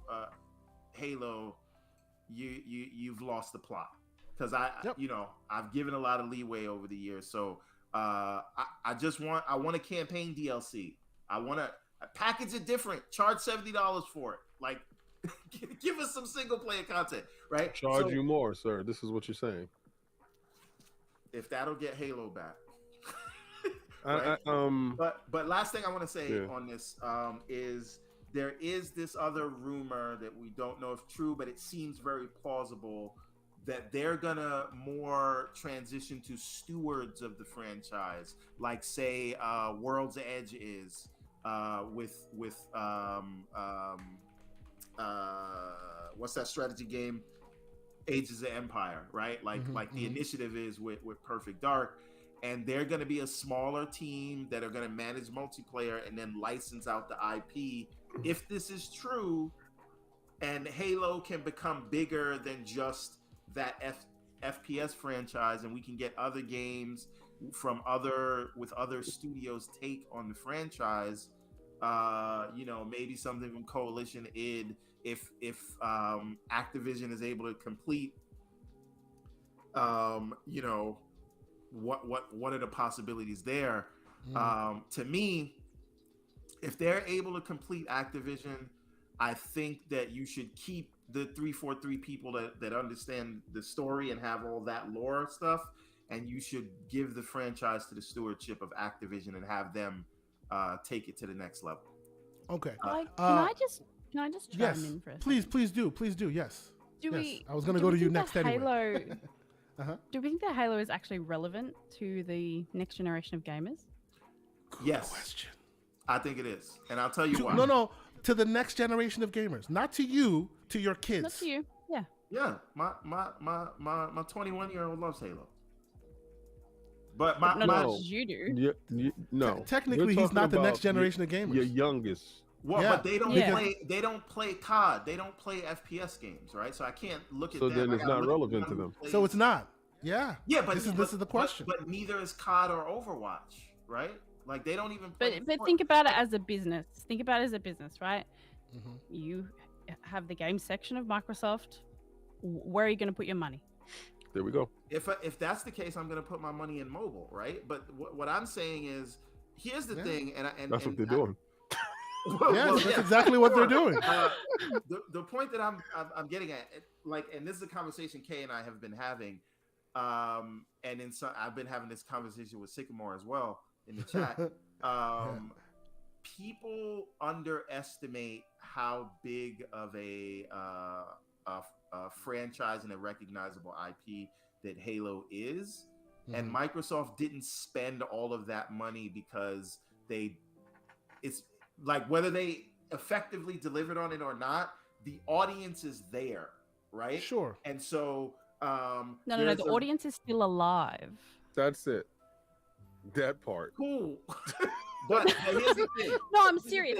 I remember. Okay, and speak on it, Doom Cutie. Go ahead. I'm loving this. Go ahead. Speak on it. Yes. I'm serious. When I was probably 13 or 12 when Halo, the very first one, came out, and it was, you could co-op with your friends, couch co-op. It was brilliant. all the boys were obsessed with it, played it like non-stop. Those boys are you now. Mm-hmm. Of course you love it. Of course there's still an audience for it. They're the very first Xbox gamers. Like, I mean, but moving forward, are they going to continue to invest their money on people that aren't going to be gaming? In experiences that can be easily found elsewhere. Whereas So- when you saw it, it was the first of its kind. Here's the So problem. you have the sentimental attachment, but to other, don't like have we've that. said, we're sport for choice now. Yep. So are they going to choose what is going to make Halo the number one choice compared to everything else out there? Compared to Well, Fortnite, so- compared so- to all these others that people So- play so literally on their again, tablets these I days. do Continue. feel like, and this is it's a great conversation, right? But I do feel like Halo lives by a different set of rules than I don't. every other franchise, right? It did. And- did. Wait a minute. It does in the sense that we're having this conversation, right? Okay. So the question is, the next generation of gamers, do they care about Halo, right? Mhm. Which is a valid question, but we don't ask that question for God of War. We don't ask that question for other adult type of games that the younger generation just doesn't play, right? Like, we don't ask that question. We Yeah, for but any- actually but do. God of War's an RPG, so it's sort of I different. would love to. I want to hear Doom Cutie short because I have like a larger insight on certain things. So I just want to hear Doom Cutie's Please, thought yes. on the topic of the Halo and the layoffs in 343 or the gaming division itself. Absolutely. Please. Yes. Oh, Doom you want to Cutie. talk about the Yeah, layoffs? Yes. yeah. Oh, Give us when you heard about it, what was your overarching thoughts on it? You know, it like the great question you asked. Is it relevant to gamers today? What was it when you heard 343 is getting dashed, the campaign is getting put on the back burner? What were your thoughts initially when this was brought up? Well, clearly they're trimming the fat of 343, or they're a lot of people got hired over COVID, you know, and you know, they're just not needed anymore. Their positions are redundant, so the demand just isn't there. And if you can invest your money elsewhere, then what are you going to do? You know. Yeah, I mean, to your point, Doom, Mm. between 2019 and 2022, they hired 80,000 people. Yeah. Yeah. Because they were at 144,000 head count, and before this 10K layoff, they were at 222. Getting ready to potentially take on another 10K people. Another 10K with ABK, if Yeah, and that's when it's correct. done. Yeah. So if you look at the numbers, Yeah. they're pretty similar. But I will say, you know what, I think I'm not sure who spoke on it, but the amount of flack that 343 has received from the community saying, they don't know what they're doing the wrong thing, what have they done, all that kind of stuff, and then all of a sudden turn around and say, oh my gosh, they're all losing their job. Like, sorry, if it wasn't working, it wasn't working. Like, what do you do? So I mean, look, I'm not, obviously I don't have any contacts in that area, but what I will say is that they're putting their money in places where they can depend on it, and I think that's a smart move. And at the end of the day, it's what, less than 5% of their employees. 4.5%. Yeah. Yep, So, yep, you know. absolutely. and you know what? I think I do love Halo. I do love the story. It's fantastic, lovely. But I do feel like it has had its day, and we are moving into a new era. There will be another Halo for this generation, and I don't know what it is yet, but there'll be another. When you say another Halo, do you mean another actual Halo, or you mean an IP to take the place of Halo? I meant something as meaningful as Halo As is. Halo, not necessarily Halo. Wait a minute. Just one thing in the chat, real quick, and I don't want to Yeah. derail us Go- because I know go we're ahead. going to talk about this later. ahead, Amblix in the chat. Nobody's marginalizing the 10,000 employees and their people's jobs. Obviously, we're feeling. Oh no. Ambex in the chat. Do you own a business or do you work for an employer? That's my question to you, because I made a tweet the other day and I reposted a tweet of somebody else, and they showed the differences between Sony and Microsoft, and I'm not turning it into console war crap, because it's not about that. It's The about the headcount, structures headcount of differences, different right? companies. Talking about a Yep. billion-dollar company versus $1 trillion company, and every company has layoffs. I want you to be keenly aware, my fellow gamers, because you know you're looking at things in a finite tube, and that's not exactly what is going on here. This is first quarter. First quarter for businesses is where you assess what happens and what's going forward for the company. So you have earnings calls. These are earnings calls. Microsoft's earnings call is next week on the 24th, right before the 25th. Okay? The 25th is the show. It's a reason why the earnings call is before the show.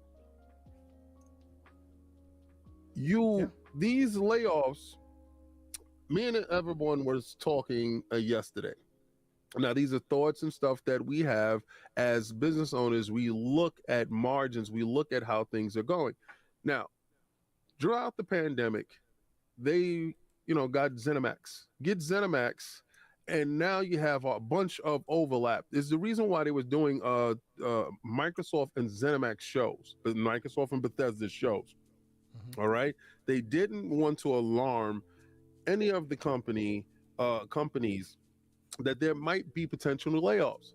There was a lot of money given from the governments to a lot of tech companies during this time, because they would be the ones that are mostly impacted during this whole COVID thing. Because remember, a lot of them work hand in hand, shoulder to shoulder. You can go over and say, hey, Tim, I got the build up for such and such. Could you bring that over to me? And you can give them a flash drive or whatever. Now things had to change, and they had to build up huge infrastructures and keep business going, because they keep the economy moving. All right, you have a huge overheads when it comes to certain employees. Now, you probably hired more employees during this period of time to build these infrastructures, and also at the same time you're evaluating the new employees that you do get in. A lot of times you do the evaluation by finding out if Tom is taking too many urine breaks, or if somebody's in the break room too long, or have they actually been productive, right? Yep. But you had to do this, you had to monitor this stuff. A lot of this stuff is being done by AI. AI got a little bit better during this whole period of time. All right, so now everybody is for given those of you a who number. use Microsoft Teams. If you use Right. Microsoft Teams, they're literally tracking you with that thing. It is better than Exactly. any other thing. This is Microsoft's tools that they're using to track other businesses. They so don't obviously they're understand tracking it. themselves too. Yes. Continue. So you're assigned a number. Let's say you walk in, let's say everybody starts at 100, right? And then your number goes how your number goes. And we look at who's underperforming, who's performing at peak, who isn't. Then you look at the redundancies inside the system. The redundancies inside the system is pitting you against me. We both do the same job. Who does it better? Yep. That's it. Yep. This is the turnover in these jobs. This is par for the course. And it sucks that people will lose their jobs. But a lot of this stuff is performance based. A lot of this stuff is 1099 workers. A lot of this stuff is workers being shifted over to this position or to that position. I'm pretty sure that they got a nice recommendation. We was talking about severance packages and stuff like that, me and everyone yesterday. There is huge concerns, mainly because we are facing a huge recession. I don't know about you, but I know when I go out and put gas inside my car, it's a little bit more than it used to be. I know when I go buy more than eggs, a little bit. It's a little bit more. Yeah. I get less for my dollar than it was yesterday. So what I'm trying to explain to you guys, and we all feel for everybody, we internalize it now, because a lot of you guys, we're in the age of Aquarius, a lot of you guys are a little bit more sensitive to the next person, and we should be. Yep. We all should be. But I don't want anyone taking this conversation and using it as fanboy toxic nonsense to say Sony isn't letting people go, Microsoft is, or no. The whole industry is in a crisis mode. And you have shareholders. Your shareholders are the ones who are dictating exactly how much money is being placed here and there. So like Doom Cutie said earlier, if this is not performing properly. We have to trim the fat here. Yep. Right? This and is real how it quick, goes. Well, To your point, sir. before Let me we even get to hold that, on one right? second, Everborn. Hold on one second. To your point, for those who are here and those who know, and we say this pretty frequently, just because we are reading the tea leaves and seeing what's going on in the industry and giving you context about that does not mean we agree with or we give short shrift to the situations on the ground, right? Right. Myself and No, of course Everborn, not. we work in corporate America. We know how it is to be a cog in the wheel and to be tossed aside. You know, I've experienced that. You know, what's happening to these folks, I have experienced that firsthand in my industry. So we're explaining it, you know, and there's logistical reasons, and I can provide you context for why these various divisions were hit and how they were hit. But that does not mean that we, in any way, shape, or form, condone it, or we're just like, oh, short shrift, or oh, 343 deserves it. Absolutely not. Absolutely not. We feel for everybody who's lost their job. It's absolutely a terrible situation. And clearly, as you guys see, it's not just Microsoft, it's Google, it's Amazon, it's all of the ones with a lot of the zeros behind their checks. They're all doing this because of what King David is saying, because the economic situations on the ground that nobody can avoid at this point. Even the $1 trillion companies that have a lot more in the tank that can handle the overhead, even they are being made to adapt because here we are right now, right? So here's the thing. I think the fact of the matter is, it's very easy to tell somebody how to spend their money. It's very easy to spend somebody else's money and tell them that they should do this and they should do that. I've had to make these decisions, right? Whether it is on the behalf of the nameless, faceless corporation, or it's on the behalf of the small corporation and the small businesses that I own, right? You never want to let somebody go, but when you look at the numbers and you have a redundant role, sometimes you just can't do these things, right? No choice. And so if we're considering that ultimately, whether you want to do something or not, those shareholders are going to make that decision for you if you don't, right? So demand was very high during the pandemic, right? We're not really out of the pandemic, but we've all agreed to pretend we're out of it. So absolutely, we're out of it. And when it was convenient, you know, listen, I lost 2 companies during this period of time. All right, gone. All right, that income is not coming back. Those employees, the worst thing in the world is I can't do anything. You know, so whatever I was able to hold on to, I was able to hold on to. But it was convenient at one point to hand out a bunch of money. That led to where we are. Okay, so everybody that was told to stay home, not to do anything, to sit down and we will pay, that money is coming from someplace. And this is the repercussions of those actions, okay? It's not good for all of us at all. To add to your point, King, during that time where you had those negative interest rates and there was a decision made to give companies forgivable loans to put people to work and to keep paying people because they wanted to pretend that the economy was continuing to move. All of that was trumped up, if you take my meaning, right? So I see what you did there, sir. Go ahead. That was cute. So the point is, the interest rates not only went up, but they went up drastically in the shortest period of time that they ever have, right? Usually you have a gradual increase of interest rate, but at the same time, you're no longer giving away free money. You're spiking up interest rates because all of these people were working, they were making high salaries, they were buying homes and cars, and that led to these demand increases, which caused prices to go up, and people could think they afforded stuff because interest rates were low. So they curbed spending because all that spending is what causes inflation, right? Spending causes demand, demand causes price increase equals inflation, right? You want to curb spending, you increase interest rates because now it makes it cheap. It makes it more expensive for you to buy something, which means you are going to have to either buy things in cash, which most people can't do, or you're gonna have to take a loan for it. If your interest rate is higher, your monthly payment is higher, and that's what people look at. I say all that to say all those I sound like Brap now. All those macroeconomic factors are connected, and now You said that you talking macro when we talking micro. Welcome to but people Macroeconomics really wanna talk this Podcast. macroeconomics, but No, they don't. But, They okay, think so they do, but they don't.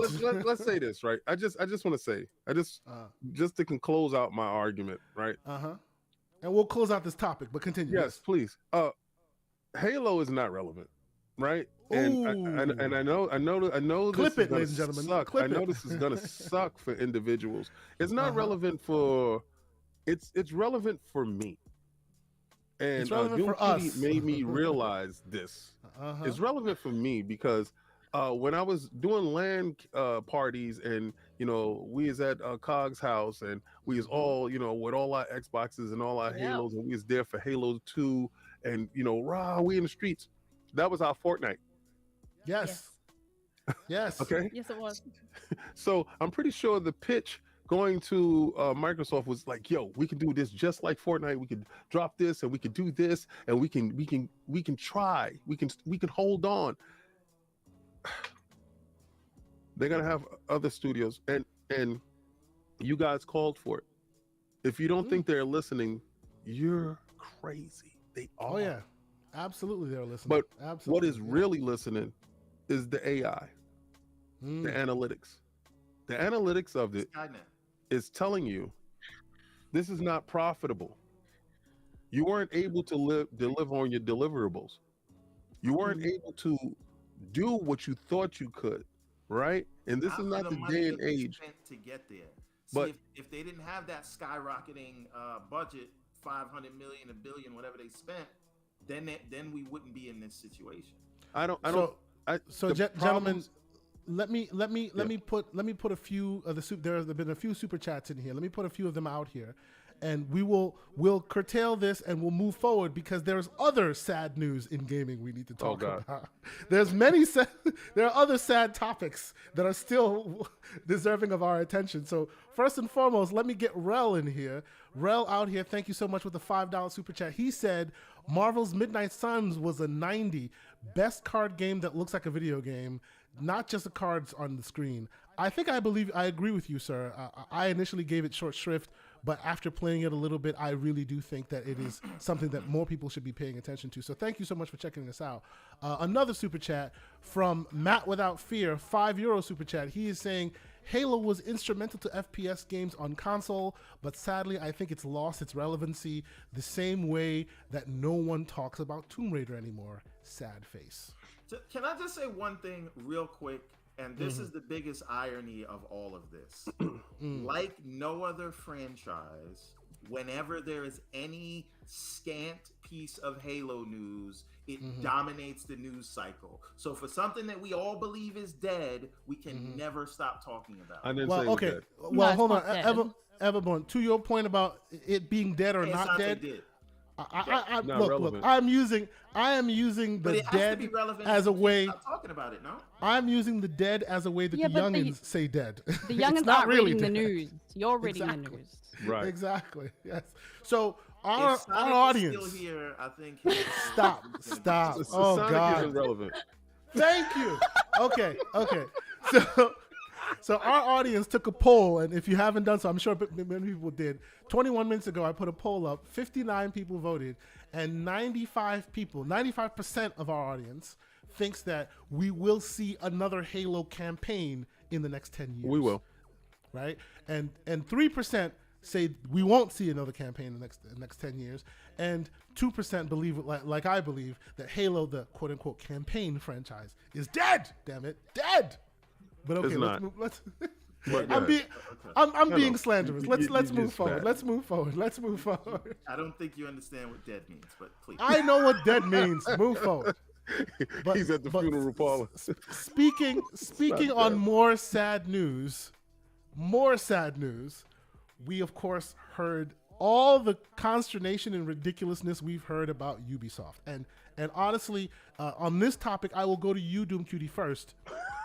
I will go to you first because I know that Everborn has so much backstory about this because I've been talking with Everborn about this. I'm watching the stock price every day. So first and foremost, Doom Cutie, are you a ubiquitous software gamer? I have, And yes. what did you think? And now that they are where they are with it, are you surprised? Is this just, I was expecting this coming? What did you think when you heard Ubisoft is basically down in the dumps at this point? Look, it is disappointing coming from a company that has released iconic games like Assassin's Creed and Far Cry. They're down, but I think they will come back. And I think if you are an investor in shares of this kind, you might like to invest in Ubisoft in the future, because this isn't, like I said, this is just a downturn for them at the moment. Obviously, everything going on with COVID, all that stuff. But I do think that they will come back stronger, especially when Assassin's Creed Mirage hits. I think that will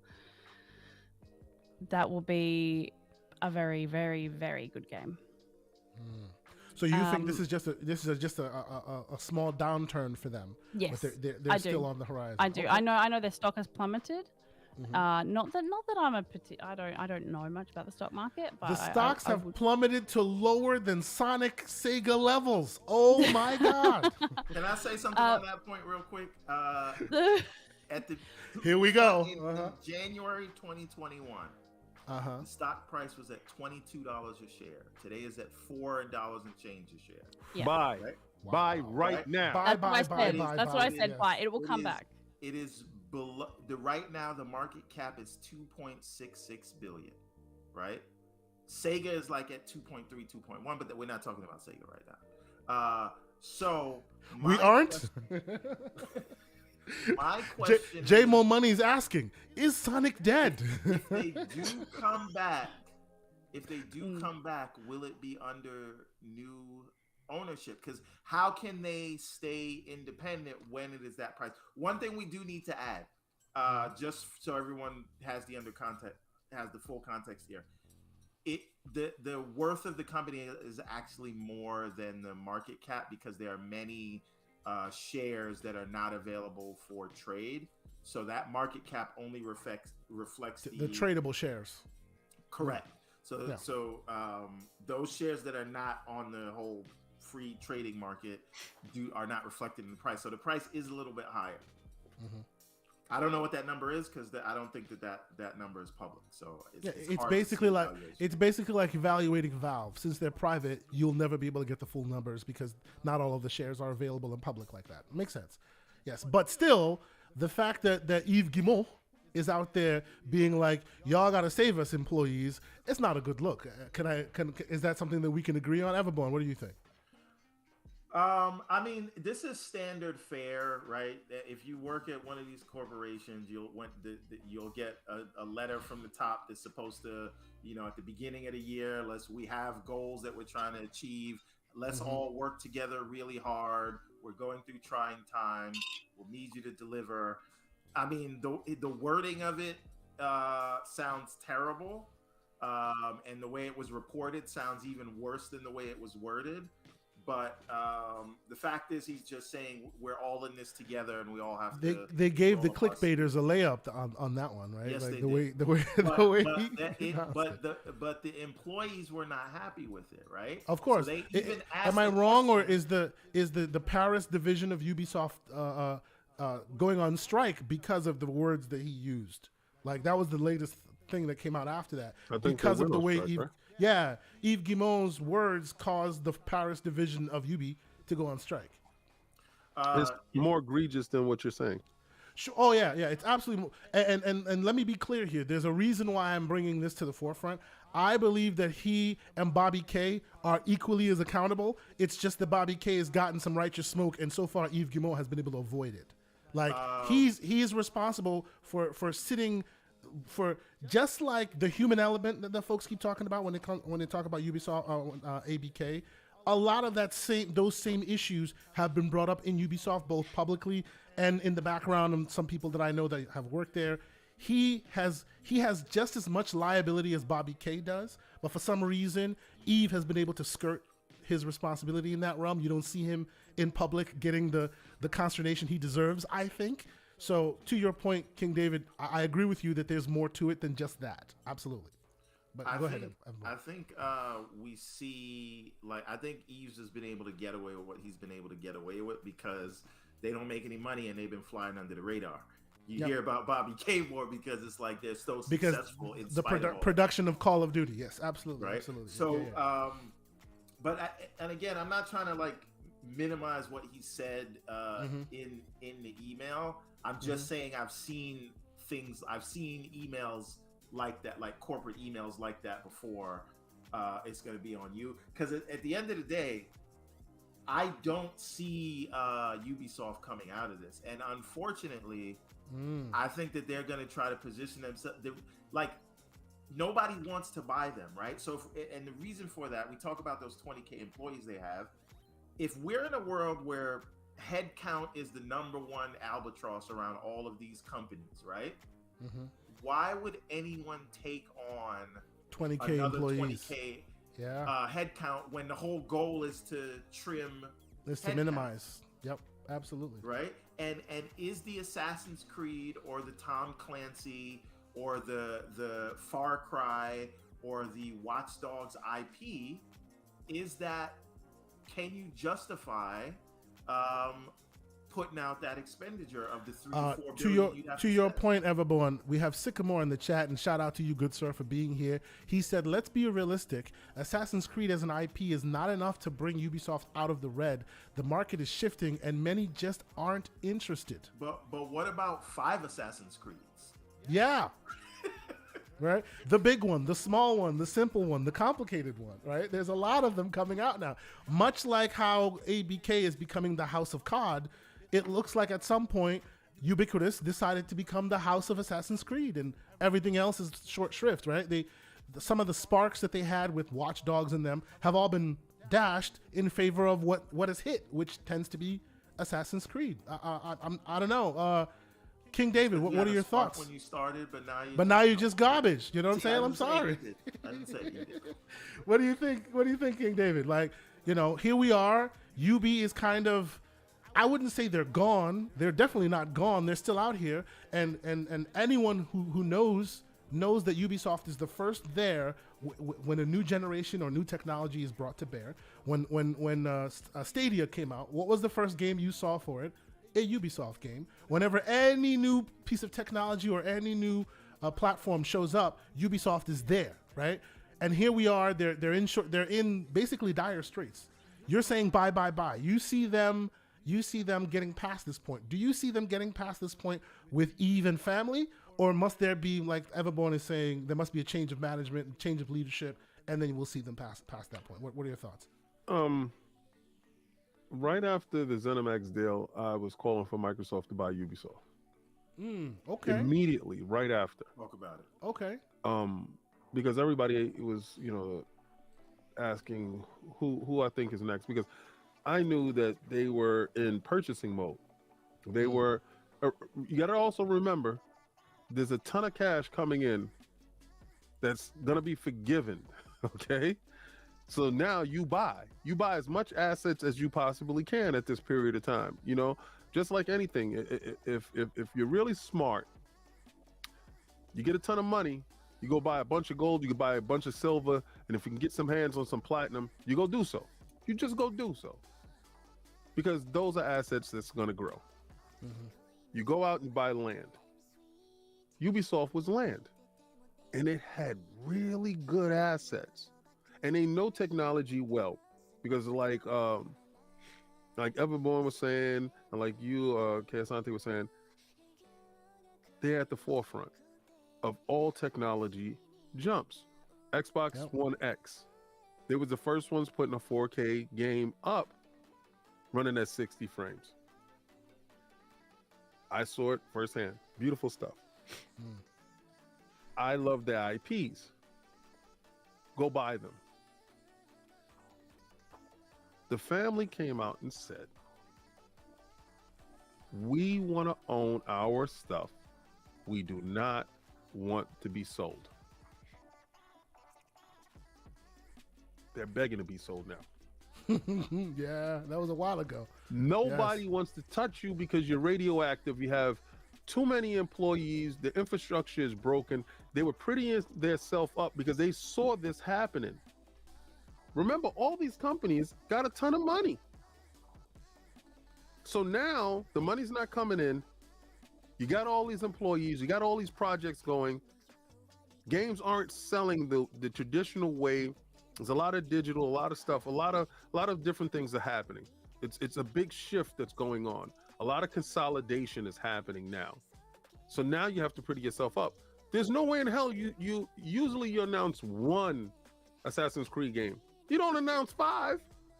Why would you announce 5? You're announcing 5 because you want the world to see, oh, we got projects going, this is happening. We're ready to be purchased. Now, they're toxic. They're going to have to start licensing IPs out in order to get that their confidence back in the market. License out a couple of these, a couple of those, get this out. Hey, Sony, do you want this game for this period of time? Start licensing out your IPs in order to get back the value back in your company so that you can get your stockholders back on board with what's going on, because right now it's a dumpster fire. They don't want to sell for less than what Bungie sold for.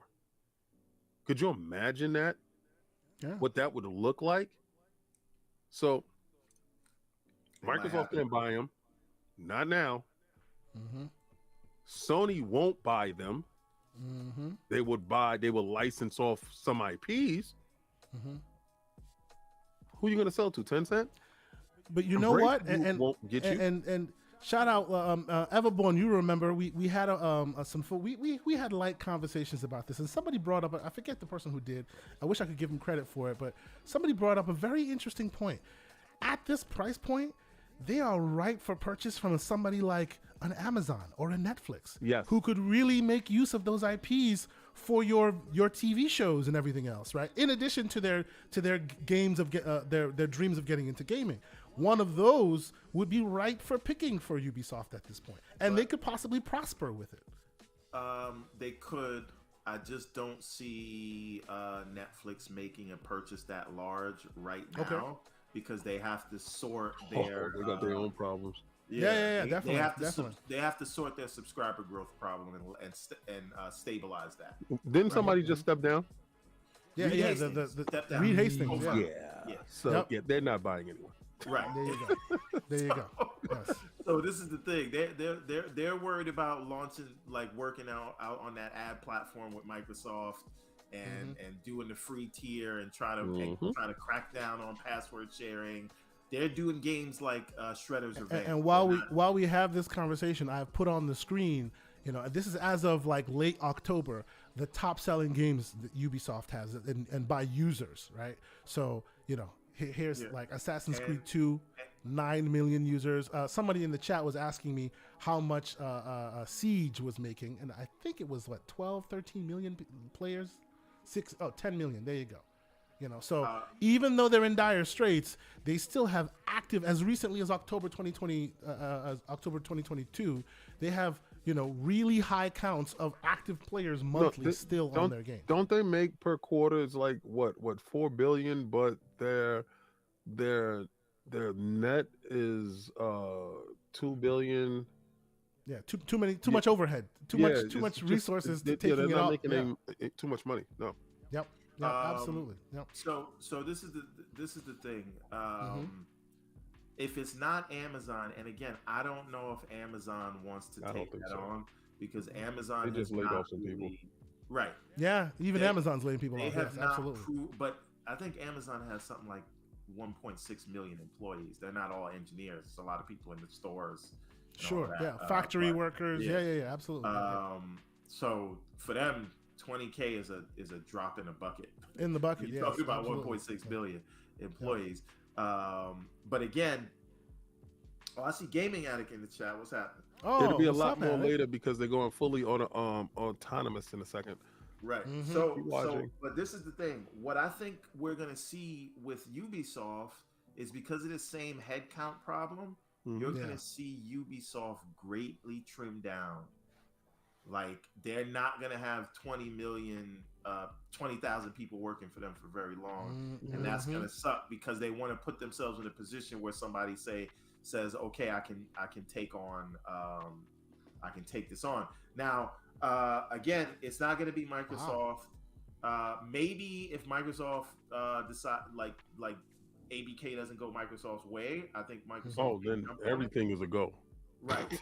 At that point, yeah. Please. Can I just Don't even ask. Jump in. Come on now. This might be really far reaching, and I don't really know if this is a space that they want to work in, but I know that Apple is extending their gaming section. This could be a perfect opportunity for them to jump into this space. The other $1 trillion company. Interesting. Yeah. No, I mean that's a very wise thought, and that's probably if I was to rate it, I would probably go 80% in your favor. Yeah, because they also have a subscription service with video and movies and TV shows and stuff that they could leverage IPs from. They also have gaming they say their aspirations. New chips are console quality, so yeah. They also want to make VR headsets. They have VR headsets that they're testing. Look, I said, look, it could be a long shot, but if anyone who is in a position to do it and wants to sort of one up Microsoft, I suppose. Apple, if you're out there. I think Amazon, Apple are all, if it's gonna be on this side of the pond, I think that's who you would see do it. But I'm gonna throw a wild card here. Nexon. Really? You think Nexon would be ripe to purchase Ubi? Really? I think and keep them third party and possibly add more microtransactions to the mix and all of that? Absolutely. Real quick, Splendiferous with a $2 super chat saying, "Good afternoon, gents and Doomy. I love Ubisoft games. So do I, good sir. Thank you. Thank you for being here." So now, if Activision doesn't go through, I think this could be a good fit under Xbox. And we talked about several reasons why that would be. But most the of 20K studios, employees might be a problem though. Not necessarily, right? Because right now Microsoft has they're working with so many support studios, right? Yeah. Those 20K employees can all be, shifted to support studios, right? Yeah. So right now it's an albatross around Ubisoft because Ubisoft has like 4 main IPs that they kind of keep recycling. But if you have 23 studios worth of work for those people and you're always constantly hiring contractors, you bring on those extra employees, they can help out the Bethesdas and IDs and the coalitions and everybody else. Sure, right? sure, yeah. You automatically get built in a bunch of support studios that you didn't have before. So now those don't become so much of an albatross, and you have a new distribution platform, right, with Game Pass to allow them to kind of step back and say, we don't have to do 5 Assassin's Creeds, right? We can do bring that down into 1 or 2 Assassin's Creed, space out the release dates, and actually put some time to put some quality into them. So, and I think the Assassin's Creed IP fits well into the Xbox fold, and there would be no regulatory issues because you can't say that these are market mover IPs that move the needle. So Rainbow Six Siege would work great on the Xbox ecosystem. So would Assassin's Creed to solve their third person problem. You would also get Splinter Cell back, right? Yeah, that's probably the only one anyone really wants at this point. Right. Splinter Cell. but Far Cry, Watch Dogs, all of those things I think could do well as exclusives because you do get a certain level of extra hype when you are an exclusive. So, and I don't think there'd be any question about whether they could do it or not because again, this is not the size of ABK. So I'm not saying it on top of ABK, but I'm saying if they don't get ABK, this is probably a good pivot. This is a good quick thing to change the news cycle around, and I do think they're gonna get ABK. Woo! Hey, I hear that talk. So says Doom Cutie. No, that's a done deal type of thing. Yes. Yeah. It's okay. with that deal, and I'm gonna say it again, and I'm gonna say it again here. When you see that much money transferring from hands, there's people digging in. Hey, wait a second. I need a piece. You didn't grease my palm. Hey, here, Hey, here, King, here. King, give us a taste. That's Well, what. that's all that is. Everybody wants their piece of the pie. Shut up. Here's your money. Here's your envelope. Shut up. Here's your envelope. Shut up. Vote to this. Shut up. Do this. Shut up. And that the deal is going to go through. It's just when somebody sees that type of money transpiring, how can I get my taste? How can I get in this? Everybody wants their golden parachute. Everybody wants their golden watch. They need it. All right. So it's gonna. And go you're speaking through. $70 billion. Everybody sees the dollar signs, of course. 70 of course. billion? That's a That's lot of of zeros. a lot of zeros. I Absolutely. just need 1 million. King, Yeah. half a million. It's Yeah. fine. This is why I never understand why a lot of people that are in favor of the deal, which I am in favor of the deal, why they're so flabbergasted that it's getting all of this scrutiny. Oh, You do man. not spend this kind of money, and you're not going to have everybody and their mother trying to attach their name to the deal and make some statement out of it. Yeah. It's not going to happen. So all of this scrutiny, Microsoft expected it. That's why they said 18 months. Yeah. Beginning, right? We haven't gotten to 18 months yet, and it's looking like it's going to close right around that time when they told us in the beginning. Yeah. Right. Okay. I thought it would happen in November, before the holiday. From what I was hearing, then up jumps the devil. So it is what it is. Who cares? Ladies and gentlemen, let's get a super chat in because we just got one, and we spent about 2 hours in negative land talking about all the sad things Yeah, in can I gaming. get some positivity? And we'll spend the last hours on more positive stuff. We'll Hours? do that. But the last hour, the last I'm about- hours. No, This is no, going to be definitely a not. sleeping stream in a minute. Yeah, well, we're gonna fall Give me asleep. Get your blankets, pillows. We gonna be no. Just kidding. We have Clutchman 01 in here saying he loves the show and Level 1 Gaming deserves some more views too. I agree with you on both counts, sir. Thank you so much for being here. And please, if you haven't checked out L1 Gaming, do so because they also have a great show. They That's also my put up peoples. a lot. Yes. So if you haven't gone there and checked out their stuff, you definitely should do so. Oh, I see the man Wandering Dutch in the chat. When he is here, we must always take a moment and salute the good man because he has provided us amazing intros and outros to the show for 2023, and we will continue to respect him and appreciate him for doing so. So thank you, good sir. Thank you, good sir. Let us move on. I will ask, hey, if you haven't hit that like button, please do so. I see almost 100 people in here. Appreciate y'all for being here. We're gonna switch into more appreciated conversation, but before we do so, I think I'll hit y'all with one last bit of slanderous takes on this show today, and this came about. I was scouring the news, scouring the internet as you do, and then came across this interesting little tidbit. And I think I'll just throw this out there for you guys. Y'all give me your takes, and then we'll move swiftly along to the fun games coming out this year, because I think we'll end the show with that. The creator, the designer of Mirror's Edge, went on Twitter to give an unpopular opinion, a hot take, if you will.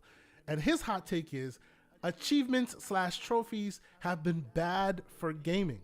They narrow games down to it interrupts and diverts attention and can eat resources that could have made the game better. That was his hot take. Lord King David, the designer, says it's ridiculous, and those who want to see more, he goes all the way into it. That, he gives you a lot more. He thinks that it utilizes far more resources than should be put on it, and it's mandated by all the various platforms, and more it's becoming a checklist that you have to hit rather than going in and discovering the game for yourself. All this stuff you'd think.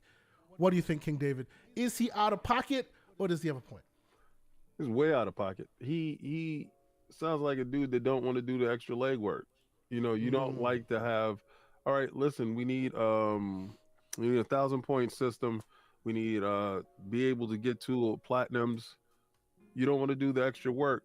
It's been proven that these platinums and these achievement points encourage children and adults, gamers, to finish the game, to 100% it, to platinum it.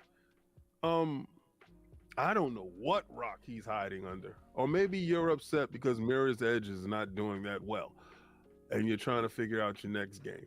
I get it. I understand. I feel you. But what the kids are looking for now is achievements. They're looking for platinums. And maybe if you got a game like Fortnite or Call of Duty and something like that where you reach the ceiling or Yeah. Destiny and you don't get any more achievements, maybe you want to reach that utopia. Make a game of that nature, that stature. That keeps giving you achievements while you go along, rather than hitting your first 1,000. I don't know, the first weekend, even though you're playing for months. You know, maybe that's where he's going. I don't know. No, I don't think so. I think he doesn't want to put in the work. I think he wants to go back to the old days where you just ship in a game and you just hope beyond hope that somebody finishes it. Listen, statistics say that those achievements push people and those trophies push people to finish said games. I noticed in a lot of forums, a lot of spaces, a lot of places, people talk about how many platinums they have, what's your gamer score, and they judge you accordingly, right? So if your game ship, and I can guarantee you this, ship your next game without it, but you can't because Microsoft and Sony does not want it. It will not allow it. Yes. Right? And actually, it's not just Microsoft and Sony anymore. It's Microsoft, it's Sony, it's Valve, it's, I think Epic Games is instituting it now. It is definitely part and parcel of the gaming landscape now, these achievements slash trophies and whatnot. So Right. I think here's the thing, right? And maybe it's just me that plays these games. I don't look at achievements until after I finish a campaign, right? Sure, yeah. So what the achievements do for me, it adds replayability for me for when I say, okay, I want 100% this game. I'll go back and do those things. If not, I would have got to the credits and I would have never touched your game again. So, ironically, to your point, Everborn, this article also mentions that Mirror's Edge of most games is interesting in the fact that its achievement system helped prolong the game. It actually made people play the game longer because of the achievements. Right, and this is what the guy is saying about it. So there you go. That's actually the effect, and the achievement. What is an achievement other than something that is going to encourage you to look for another part of the game that they put in, right? This is a way to highlight, hey, I want you to go see this thing, go do it. I don't know how it takes anything away from the experience of a game, right? Yeah. Like this idea of people looking at your gamer score, your trophy count, those people were always going to be there anyway. Like if you're whether worried there was about achievements people or not, being like a-holes about it, a-holes existed and will exist, and they'll just find an excuse to do that, right? The only reason you don't want achievements is like so you could tell people you did something that you didn't. Really? Well, I can say this. I didn't play My Little Pony because I wanted to play My Little Pony.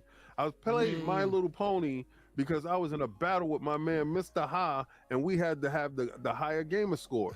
So the again, man wanted the Achievos. I went to Redbox and I downloaded My Little Pony to make it happen. So let me ask you a question. Why don't we just take points out of arcade games and get rid of leaderboards? Why are we at it? No, that's Doom so Cutie, true. what's your thought? Yeah, go ahead. Yeah, this competition of who can score the most or who can achieve the most in a game it has been around for a long time. It's part of the competition of games. I have a couple of points that I want to touch on. Please. There is an Australian content creator, Miss Daya's Geek, and she was actually Xbox ANZ MVP for 3 years in a row. Now I know that they've removed that program, but she's contributed a lot of positivity to the community, but she copped some flack because of her gamer score. I recall. Low. Yeah, I remember that story. Yes. According to some, invisible benchmark. Nameless, faceless warriors. Yeah. Yes. Right. But people obviously didn't take into account that sometimes we have multiple accounts. Like my Xbox account that I have now, that's not the Xbox account that I've had my whole life. I created it when Doom Cutie was born. So yeah, I mean, there's plenty of reasons why someone would have a lower gamer score. Mhm. Some people take a lot of pride in their gamer score, just like you all do here, and they will do anything to increase that, including purchasing a $5 game about butterflies twice, so they That's can play right. on their Xbox and on PC Game Pass, PC, and they'll get double the points. By the way, quick side hustle if you're looking for a side hustle. Oh, here we go. Make Here True, we go. but basic do you think that takes away integrity from games? Like, if I wanted to increase my gamer score, I'd just play those little games instead of just getting the plain 1000 from, you know, the triple A's, double A's, whatever. Mhm. Is it taking credibility away from those games just because this game awards 5,000? Nope. Not in the slightest. I listen. I've stooped to the lowest of the low. Trust me. I've played pool. I've played everything imaginable played those to get games- my gamer score up back before. You played those Microsoft, games where messed when you up hit my when stuff. you hit the start button, you get 10 points. When you log in, you get Yes. 10 more points. But this is Yeah. what I'm saying. That's a side hustle. If you're a developer, just make some achievement game to pop up. Charge $20 for an easy 1,000 gamer score. You'll sell tens of thousands of copies. Yeah, I mean, people have done that. Mm-hmm. Look, I'm not an achievement hunter myself. Mhm. I don't mind if I get every single achievement. Like I've played a lot of Forza, but I haven't 100%ed it. And you know they add achievements in there, so you know it's look, it's much of a muchness. I don't think it's ruining gaming, but you know it's an interesting topic. Yeah, I thought it was interesting because the game designer specifically, because usually, you know, you get these talking points from various corners of the world, but a game designer from a game that I personally think is a great game, that's one of those special creative games that have lost their way in today's world, he came out and basically put this out there. So I thought it was a very interesting topic of conversation. Folks in the chat, please let me know how you feel. Are you an achievement hunter? Are you a trophy hunter? Is this something that you can see that has ruined gaming, if you will, or is this much ado about nothing? We can keep it moving. I just thought it was a very interesting conversation to bring up, but I think now I people want put way too much emphasis on gamer score, and it doesn't really matter. But Yeah. for the people that it does matter for, why not have that for them? I don't think it takes away anything from your experience. That's all I'm I saying. completely agree. So I want to switch it up, and I want to talk about the reason why I call this episode the Floodgates episode, because I feel like here we are, January 2023. Floodgates are about to open. A lot of games about to come out. But before we go there, I want to stop for a moment and talk to Lord King David if he's available, if he's back, because I know he just stepped away. No, I I'm want to here. talk to King David because I want to bring up the topic of the award ceremony that happened this week. And New York Game Awards. serendipitously, we had King David joining us, and he also happened to be in attendance of this New York Game Award, where lots of awards were Looking levied, like the and Black of course, Kingpin. We saw you out there. Thank I you. know sitting there next to the God Howard, next to Phil Spencer. Why don't you tell us the atmosphere in the room? Why don't you tell us how it was being there and some of the conversations that you will not get in trouble for spilling on this show right now? You know, I'm not how under was it any being NDA. in the I'm not room? no NDA, dude. Go ahead. First, I want to shout out to Harold Goldstein. He's the guy that puts everything together. He's the mover and the shaker. Awesome.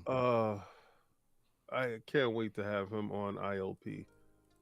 The guy is probably, for me, what I aspire to be a little bit older. Like when I want to keep that kid in me. Like how Doom Cutie was talking about, you know, kids get a chance to play the video games and they don't care about all that stuff. I never want to let that little piece go. You know, my wife heard me screaming the other day and she comes downstairs. She goes, "You okay?" I was playing Fortnite, man. We just got a chicken dinner. That's right. That's right. And it was the most Very amazing important. chicken dinner ever. Winner. Oh man, and if people don't understand that comes from PUBG. The PUBG stole. I mean, Fortnite stole. So we're there, and I talked to the rest of the lords, and we were trying to craft that. I'm the marketing manager of ILP. Marketing has everything to do with your presentation and how you look. And I told the guys, hey, we're gonna go AAA. All right, Suited and booted, as they say. That's right. Suited and booted. Let's go. Let's get there. And the place was very eclectic. It wasn't like Jeff Keighley was there. We saw Jeff. He was there.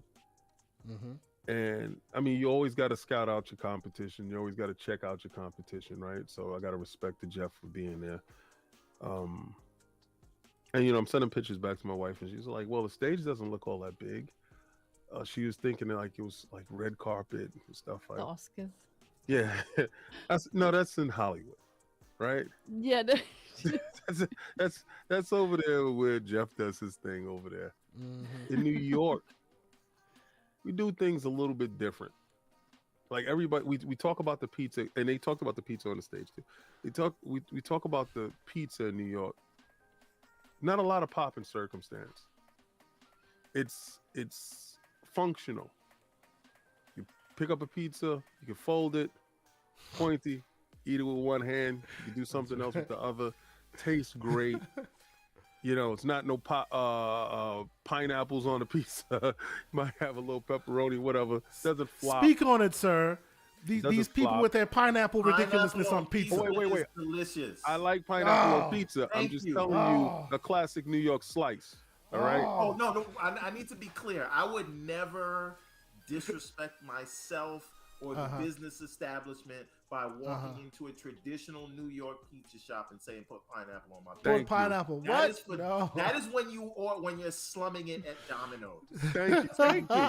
Thank you. All right. Doom Cutie's like, what are we doing here? Now we talk about pineapple on pizza? What's good? I'm giving you the atmosphere of the place. It's so New York.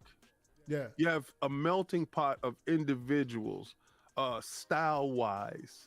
Yeah, you could see that from the photos. It was on social media. Yeah.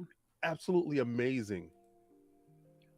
But at the same time, you had financial classes that were all together. So you had six-figure guys there. You had some guys that didn't have 2 nickels to rub in their pocket there. But one thing that we did have in common, we were all gamers. Every last person there understood the importance of what video games brings to the community. That's Harold right there talking. Okay. Harold, and the reason why Harold resonates so much with me is because his foundation and his group works in the Bronx. I grew up in the Bronx, and there's a lot of disenfranchised children there of many different ethnic backgrounds that need Harold, right? Need to know that video game as a medium can be much more than just the input lag that you have on your television or your controller. It can be a career, it can be an outlet, it can be your creative process, and you can also grow in this space to great heights. So we had developers, we had CEOs there, and you were able to excuse me, mingle with them. It was probably one of the most important events that I've attended excuse me, on my video game journey from a child. Yes, I didn't get a chance to take a picture with Rezi, and I really did want to, but he was the MC. One of the greatest executives known to man in gaming. Yes, especially for me. All I can say is, if you ever get a chance to go, excuse me, and it happens every year. That's why I'm drinking juice. It happens every year. I would say go. I would say go and go see the magic of the things that are actually going on, because it was, if you watch it in its entirety, there's more than just the awards and the games that are being presented. You had a ton of indie games, but there's a Yep. history and a story behind every game. There's a developer behind every game that, one developer was talking about how living in New York City, trying to pay the rent, trying to eat, trying to do this stuff, and trying to make a game and trying to hold the staff seemed next to impossible. But the impossible is made possible with the help of a lot of foundations, a lot of funding by this eclectic group, and the game is seeing fruition. So, um, it just showed how important it was, and it meant a lot to everybody that was there. So I did appreciate everything, and I do you do get a sense of oneness. It wasn't a Xbox thing. Somebody asked me if it was an Xbox thing, and I'm like, no, it's a game thing. Yeah, It's I mean, I'm a looking at absolute all the game thing. awards given here. Elden Ring got Game of the Year. I even see VR games on here. I see Yes. mobile games on here. I see Ragnarok won an award. Yes. It was just New York celebrating gaming. Clearly, That's all it pretty was. cool. Absolutely. Absolutely. I think people forget that this space is a creative space Yes. as well, and that draws in that eclectic crowd that you saw. So I think it's wonderful that that was shown to or continues to be shown to more people, because at the end of the day, seeing ourselves represented in this space is something that we all want, and we all don't look like Phil Spencer. Yeah. So I think bravo to yourself and everyone else that went, because whether you were one of the more affluent people or not, you still have an impact by representing the gaming community. So well done. So just to circle back to the point that I made at the beginning of the show, from everything that I've seen from this show, like, we are here, we're having this conversation, those awards exist, and people go to those awards, and people become indie developers, and they win these awards, and they're in the space because we love this, right? And that's kind of the point. And the point that I was trying to get to at the beginning of the show, when I watch my kids play, they play games because they love this, right? And but the in the hyper focused community that we're in, feel like we spend way more time talking about what we don't like than the fact that we all here because we love the same thing. And to your point, sir, about the same topic, while in this award ceremony and getting his award, Phil spoke, and I'm sure King David could expound on it because he was in the room, but he was basically talking about honoring differences and practicing empathy rather than dividing up gamers, and that also made a big deal because the executive of a competing platform talking about bringing people together rather than division, and he's known for saying these things. He's known to always come out and people say it in a negative way, calling it kumbaya, but I always appreciate when he talks about inclusiveness and empathy and all of that. So, and then you had the fake concern about it. Yeah, but people will say what they will say. Doom Cutie, I'm sure you heard his statements. It's been all over the news. It's been on various sites and whatnot. Yes. Is this the strategic threading of the needle because they're in the ABK talk and they have to kumbaya, or do you think he genuinely believes this stuff because he's always talking about it? I mean, he says it enough. I mean, surely. Yeah. Look, I know they have speech writers and things like that. But I mean, he wouldn't be in the position he was in and have such a, I would say, quite fast career trajectory if he didn't believe those things that he was saying. So for me, I was actually, I really liked his speech, and that's Kotaku, yes? Yeah. Yes, it is. Well, no, this is not Kotaku. This is what do you call it? VGC. Oh, we had a writer from Kotaku that was there though. Oh, was he? Okay. Yeah, I on this show I try to avoid Kotaku whenever. Oh no, well, I got a greater appreciation for them as well. This is crazy. But no, I think he really hit the nail on the head. They're bringing communities together, and to, sharing these stories. And again, it leads into that whole, this is actually a creative space for them. Also, my tweet about this, Phil Spencer liked, and I was like, oh my god.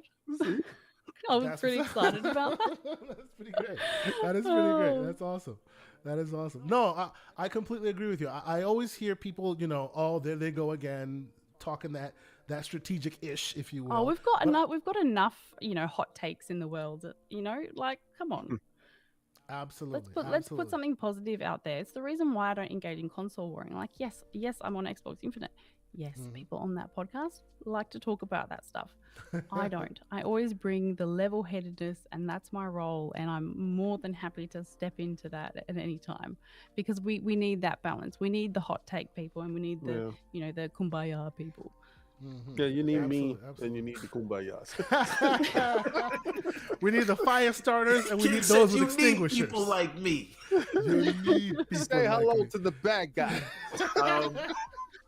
But even King, even with the the jokes and all of that, like I still feel like people that know you, right? They know you based on what you love as opposed to what you hate, and I always feel like it's better to be known for what you're passionate about. It's better to be known for what you like or love versus what you dislike or hate, right?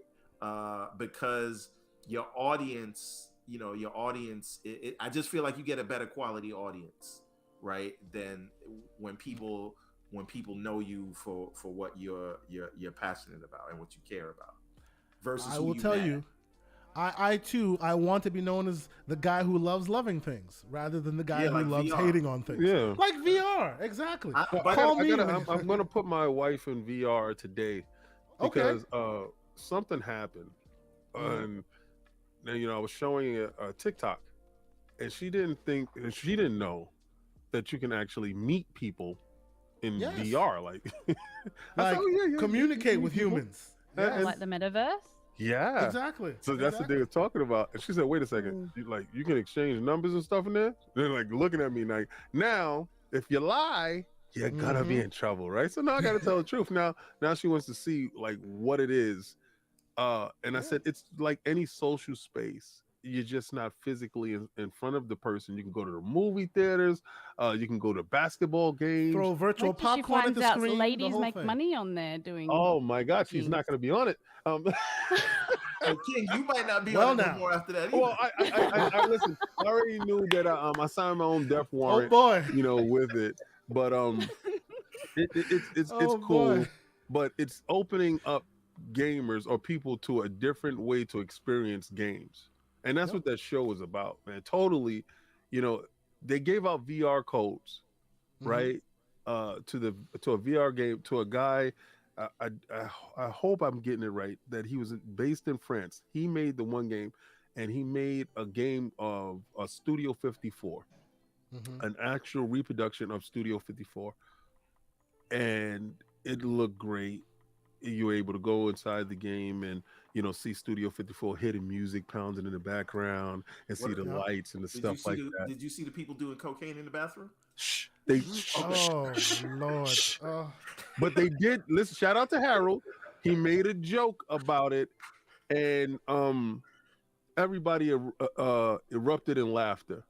That got the joke. They said, you can see and you can hear everything. You just can't taste and smell everything. But that was the joke, and it was a lighthearted joke, and it was very funny. But Everborn, just so you know, we are monetized now. Just put exactly. that out there. I didn't say a curse word. You said a substance, but the developer that made the game is in France, and I don't think he ever got a chance to experience Studio 54. But what he did put together was something that was incredible. That from someone in France that had this vision to put it together. This is just the little things that I try to explain to people, that if you can see it in your mind's eye, you can speak it, you can achieve it. It takes nothing to put that effort forward. Just like you learn how to walk, one foot in front of the other, you're gonna get to your destination. Just go out and do your best. Sometimes you're gonna fall down, but you pick yourself right back up, because I saw a ton of people that's on the way to their journey doing their stuff, and it was fantastic to see. Excellent, excellent. All right, so ladies and gentlemen, we are at the last topic of the day, and we want to leave on a positive note. We've been talking about all the ups and downs in the gaming space right now, right? But as the name of this show suggests, this should be the beginning of the floodgates. 2023, all excuses are behind us, right? So we're going to head into that. I'm going to show some of the games that we're going to be playing in the next couple of weeks coming out, but please hit the like button if you haven't done so. We appreciate you guys continue to be here. There's so many people in the chat. Conversation's still hot and heavy, so thank you guys so much for your continued support.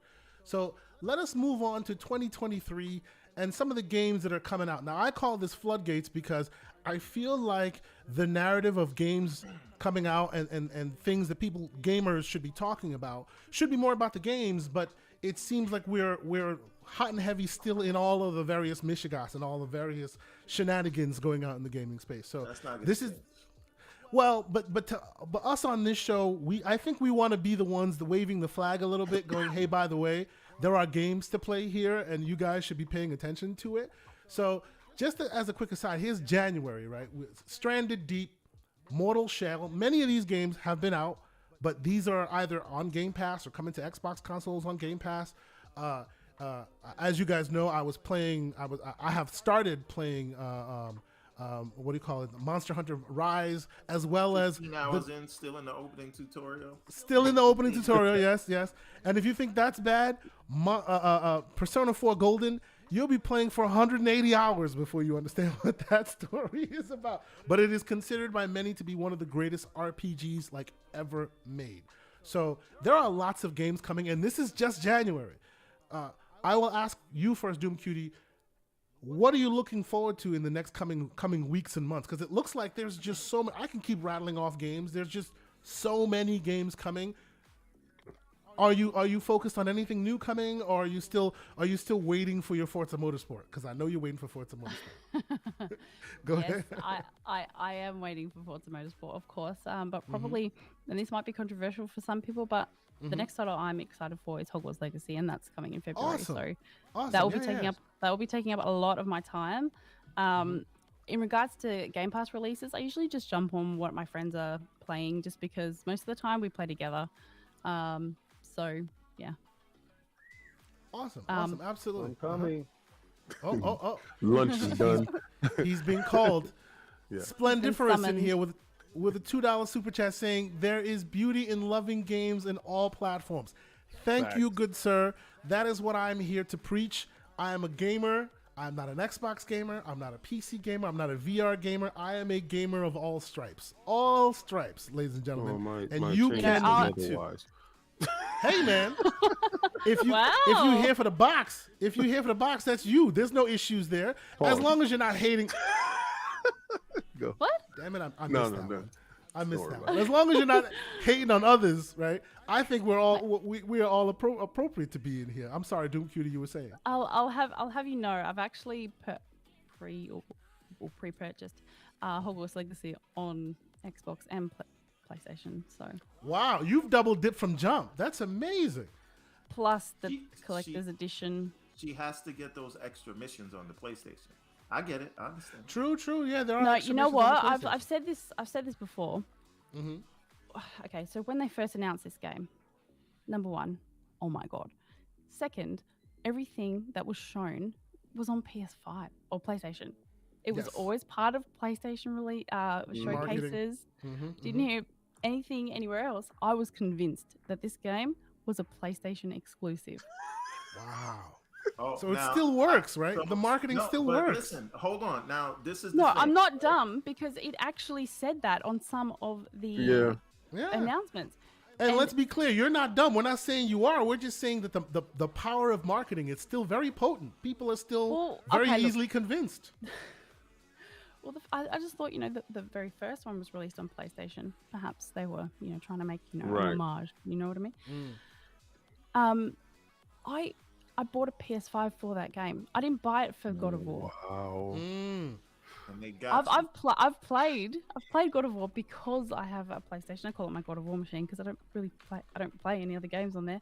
And yeah, so go Sony.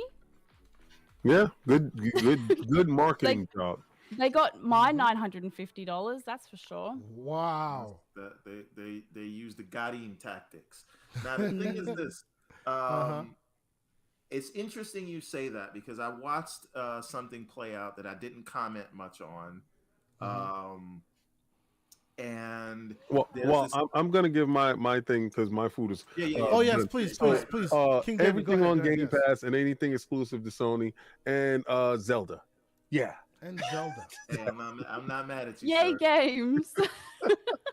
And if they put out a Sonic DLC.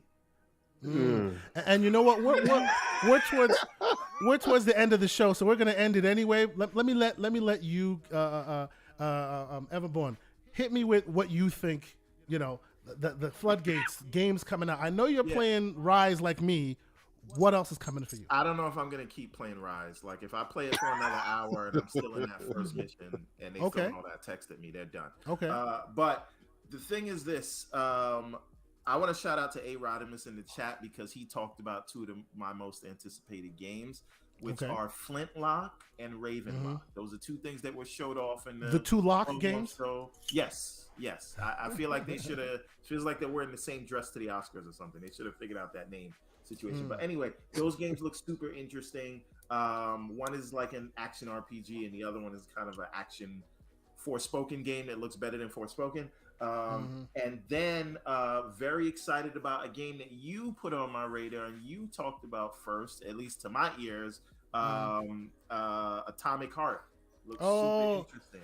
I've been on that game for 5 years, right now. Yes, like I've been on that train for a long time. Yes. There's also people that think that's controversial, and I think that they are morally grandstanding, but we're not going to talk about that now. Then they need to stop driving Volkswagens, but that's neither here nor there. Continue, sir. Believe it or not, Doom Cutie, I am not. I have no issues with like Hogwarts Legacy. There's no drama around it for me. But I have never been into Harry Potter. I'm more of a Tolkien person, and so that's okay.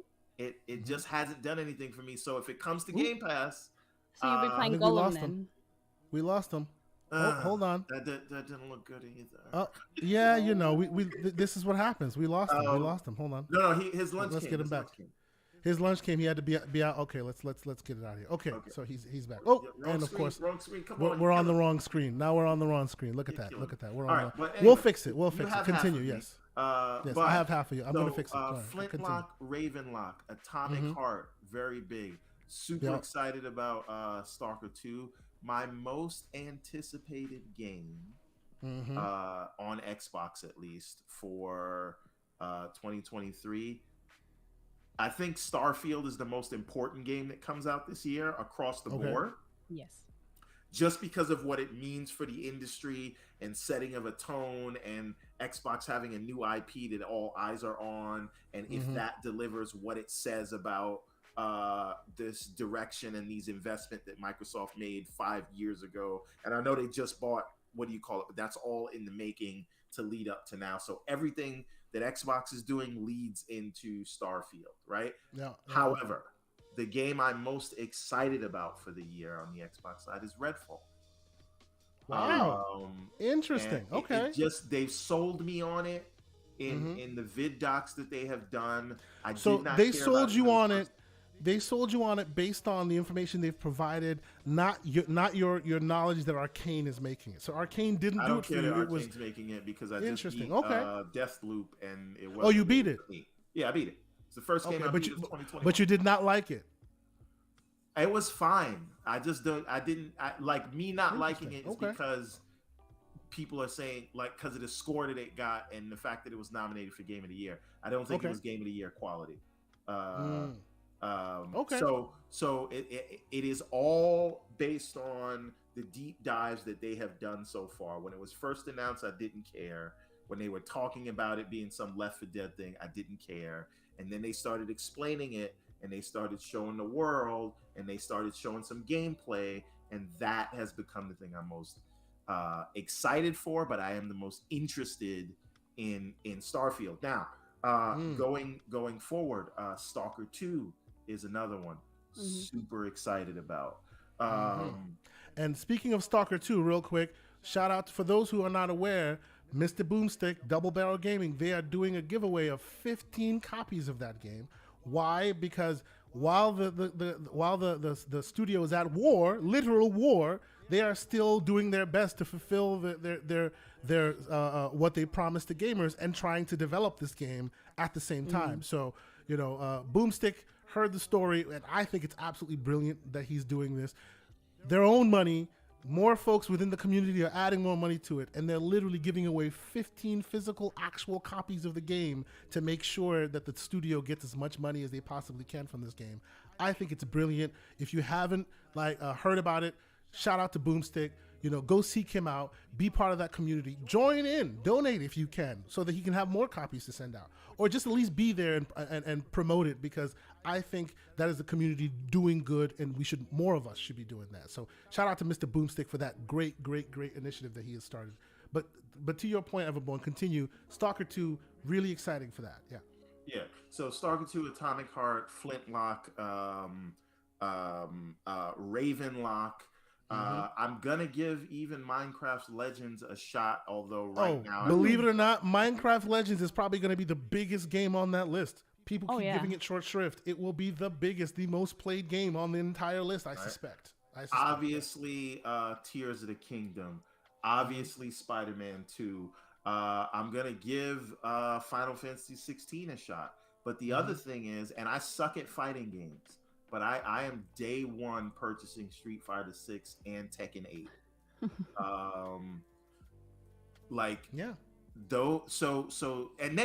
But then hold on, I'm not even done yet, because now we have to talk about the multiplats. Resident Evil 4 remake, which is about to drop, right? Yep. When is Resident Evil 4 remake again? Not in January, March. Though. Am I wrong? That's coming it's in March. Okay. Right? But wait, there is more. What about Dead Space remake? Yeah. Right? Yeah. So you're gonna be busy. I'm gonna be very busy. There's a whole lot of games. Yes. Keep scrolling through There's this a list. whole lot of games. I might be Well, forgetting these something. are all specific Xbox, because I know y'all that come here like Xbox stuff. But yes, this is all about like more and more, and this is an alphabetical, by the way, not in date of release, but it is a ridiculous amount of games. Another thing, because I'm putting my stamp on this. I think we're gonna get Hellblade at the end of the year. You think Hellblade will be 2023's big game? Holiday. That's going to be the holiday game. Oh, Sifu. I know you guys played it already, but I was waiting for it to come to Xbox. Sifu is amazing. Sifu is amazing. If you haven't played it, you definitely do. It tastes great. I said Sifu. But I'm talking about the Kung Fu game. No. I said Sifu, ladies and gentlemen. Sifu. And I've beaten that game on PC. It is absolutely excellent. If you like beat 'em ups, you definitely Shout out need to play Punty, by the way. In the chat. Yeah, oh yeah, he's out here. He's playing. He's out here. He's enjoying the show. We appreciate him. And actually, speaking of the chat, I missed a super chat from the one and only Splendiferous. No, you didn't. He did. Or well, was he it did one say. earlier? Yes, he did. Yeah, he did He say. did another one. Yeah, he did one beforehand, and I totally missed it. And it was this super chat saying achievements make you feel great. King the big man.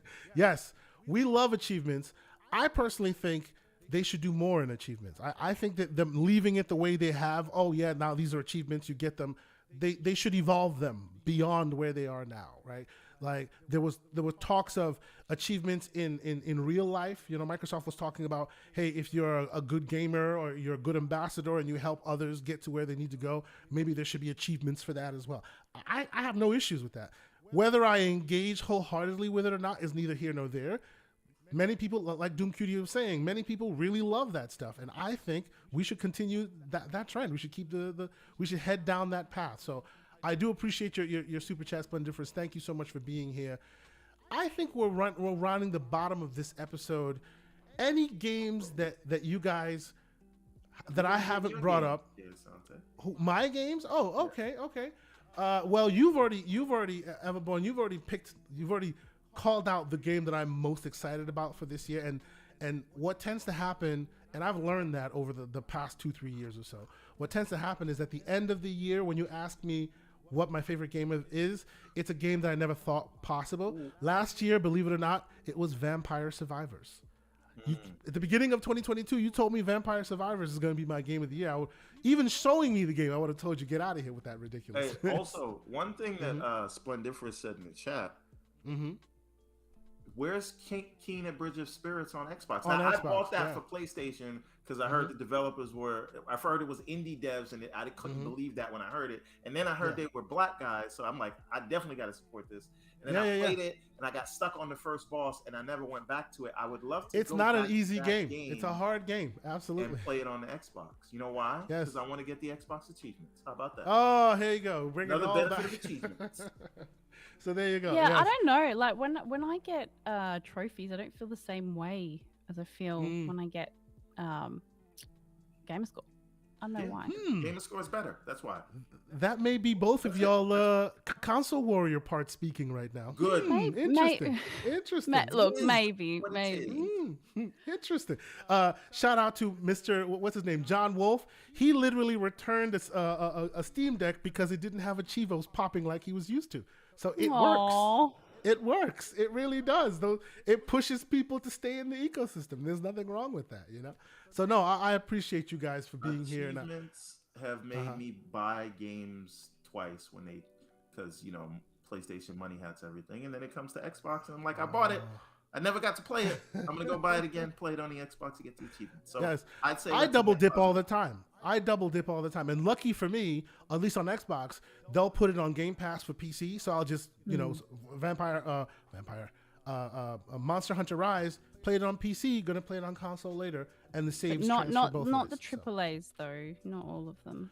Not all of them, unfortunately. Yeah, not all of them, unfortunately. But hopefully, we're getting closer and closer to the world where they do that. I'm hoping for that. Because, for instance, Forza Horizon 5, played it on PC, also have it on console, one purchase, and it was mine. So I don't know. There are some games. There are some games like, for example, GTA 5. I would like to have my progress that I make on the Xbox the same as when I play it on PC. See, you picked the perfect analogy, the perfect one, because Take-Two, if you've even played, I don't know what it is on GTA, but if you've played like what do you call it? What's the name of that game? Max Payne 3. If you play Max Payne 3, you can't even record footage on your console playing Max Payne 3. Why? Because Take-Two said, no, we don't want them to allow them to record footage on it. So unless you have a third-party capture card that's capturing your data, if you use the console itself, it will not let you capture data because Take-Two said so. Oh, ridiculous weirdness, right? So there are pros and cons, is what we're saying. Absolutely. But no, if it's first party, I think they've been a bit more approachable in that respect. So no, I do agree that we should live in a world where your entitlements, I'll call them entitlements because you're buying the rights to it, should travel with you wherever you happen to be. And I tend to play more on Xbox because they tend to do that more than others do. So I think that's great. But okay, we are rounding the bottom of the show because we're almost at 3 hours now, and I don't want to make it longer than that. I've been podcasting for 6 hours today. Yeah, you've been podcasting for what seems like 5 days because I've seen you on many shows, and I appreciate you making our show a priority like you've made those others. So, absolutely. Thank you so much for being here, Doom Cutie. For those, the rare few who may not know you in this community, please, why don't you let us know, where they can find you, what shows you're on. Let folks know where they can keep up with your ongoings on the internet. You can find me across all social media, just Doom Cutie. I'll put a link to my I don't have a link tree, but I have my own one. You can find all my links there. But yeah, we will make sure we put all the show notes, all the links and all that in the show notes when it posts, so you'll be able to hunt her down by clicking the show notes beneath that like button. Go ahead and hit that button and you'll find all her information. But please continue. But yeah, you'll find me mostly on Twitter, streaming on Twitch. I am a panelist on Xbox Infinite with Risk It for the Biscuit, Jenna Knight Pete, and Infinite Umbra. And we talk a lot about Xbox, so if you like Xbox, you'll like that. But yeah, thanks so much for having me, and yeah, it was a pleasure to be here. We appreciate you being here. We still feel bad for letting the Aussie stay up so late for us. But thank you so much. We appreciate you being here. And hopefully we can get you back on the show when you have some more time to kill with us. We appreciate that. Mr. EverbornSaga. Well, before you get to me, get to that Cedric H super chat. Oh, I missed the Cedric H super chat, which just popped in here. And thank you, Cedric H, for being here. He says, I'm looking forward to Wolong, Stalker 2, Forza Motorsport, Atomic Heart, Redfall, Starfield, and Flintlock. What a year for Xbox. But by the way, there's one that I forgot that is at the top of my list. Please. Diablo 4. What are we doing? What are we doing here that none of us mentioned this? What's happening? Well, you know, Diablo 4 to me is still an ABK game. They haven't kind of merged just when it's yet. First party. They haven't merged just yet. Right now, it's there. You know what I mean? Just like Overwatch 2 and all of that. They're there. They'll be here soon, but they're not there yet. Right? Okay. I appreciate that. Yeah, man. The one thing that I want to leave it. Listen, EverbornSaga everywhere, right? There's two things that I want to talk about, and the first thing is to everybody, and I want to say this to everybody: if you work in tech, if you don't work in tech. Doesn't matter. This is a principle to live by, and I want to just drive this thing home. Mm-hmm. Do not ever let your sole source of income come from any corporation where you are just a number on the balance sheet, right? And there's no morals to this thing, right? So you have to make sure you are diversifying wherever you can and invest the money that you're making while you're working for someone else and making them rich. You got to invest into making yourself rich as well. Because, these things happen and they're just a result of business. So let, all these layoffs from everywhere that we're seeing be a wake-up call that you got to invest into some of your own side hustles until the main hustle becomes optional. Yep. So says Mr. EverbornSaga, the panel. EverbornSaga, who is about to try to pitch one of his side hustles. There you go. Now, EverbornSaga is everywhere. That's Xbox, PlayStation, Steam, Facebook, Twitter, Instagram, all that stuff.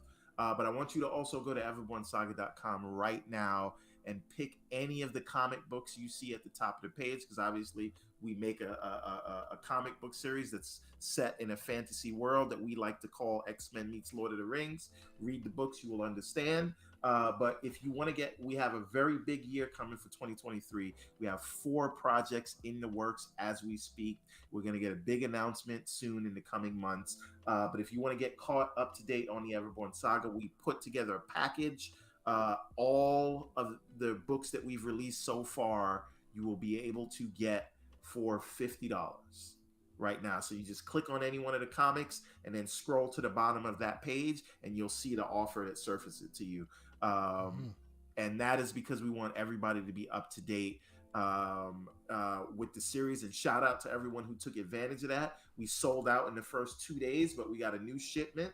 And we want everybody to get it. So go to EverbornSaga. Do me a favor, put EverbornSaga on the screen right now so they can see what I'm talking about. Mm-hmm. Had to do it.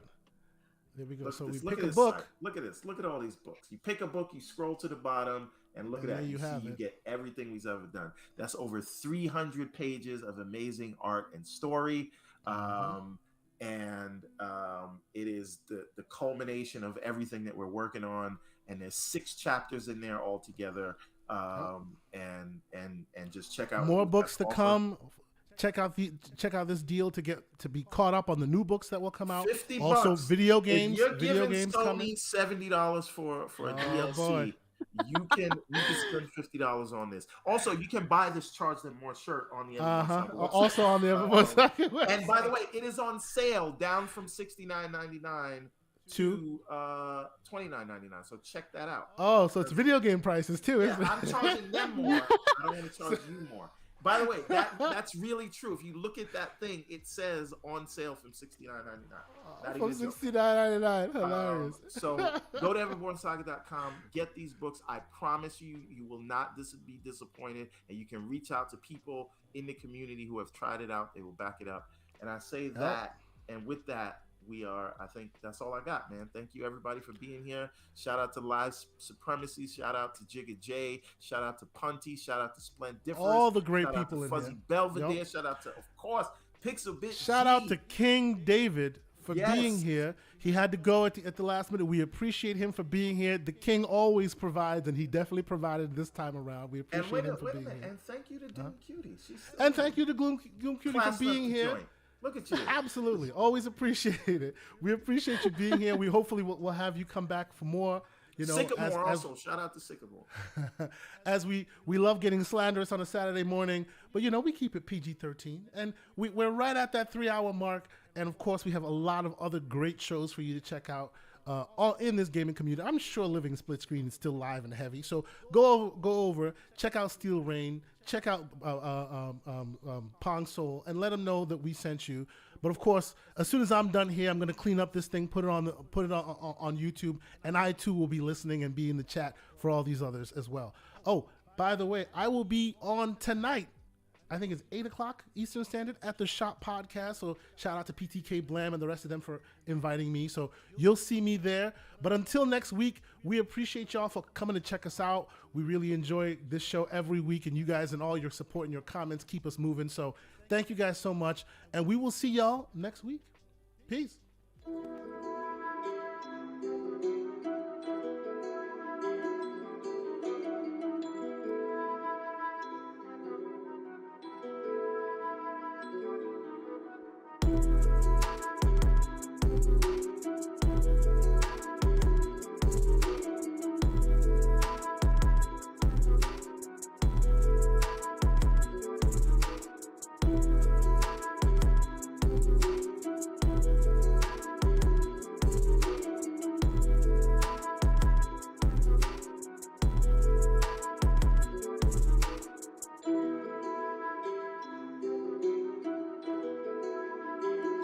Oh, one day.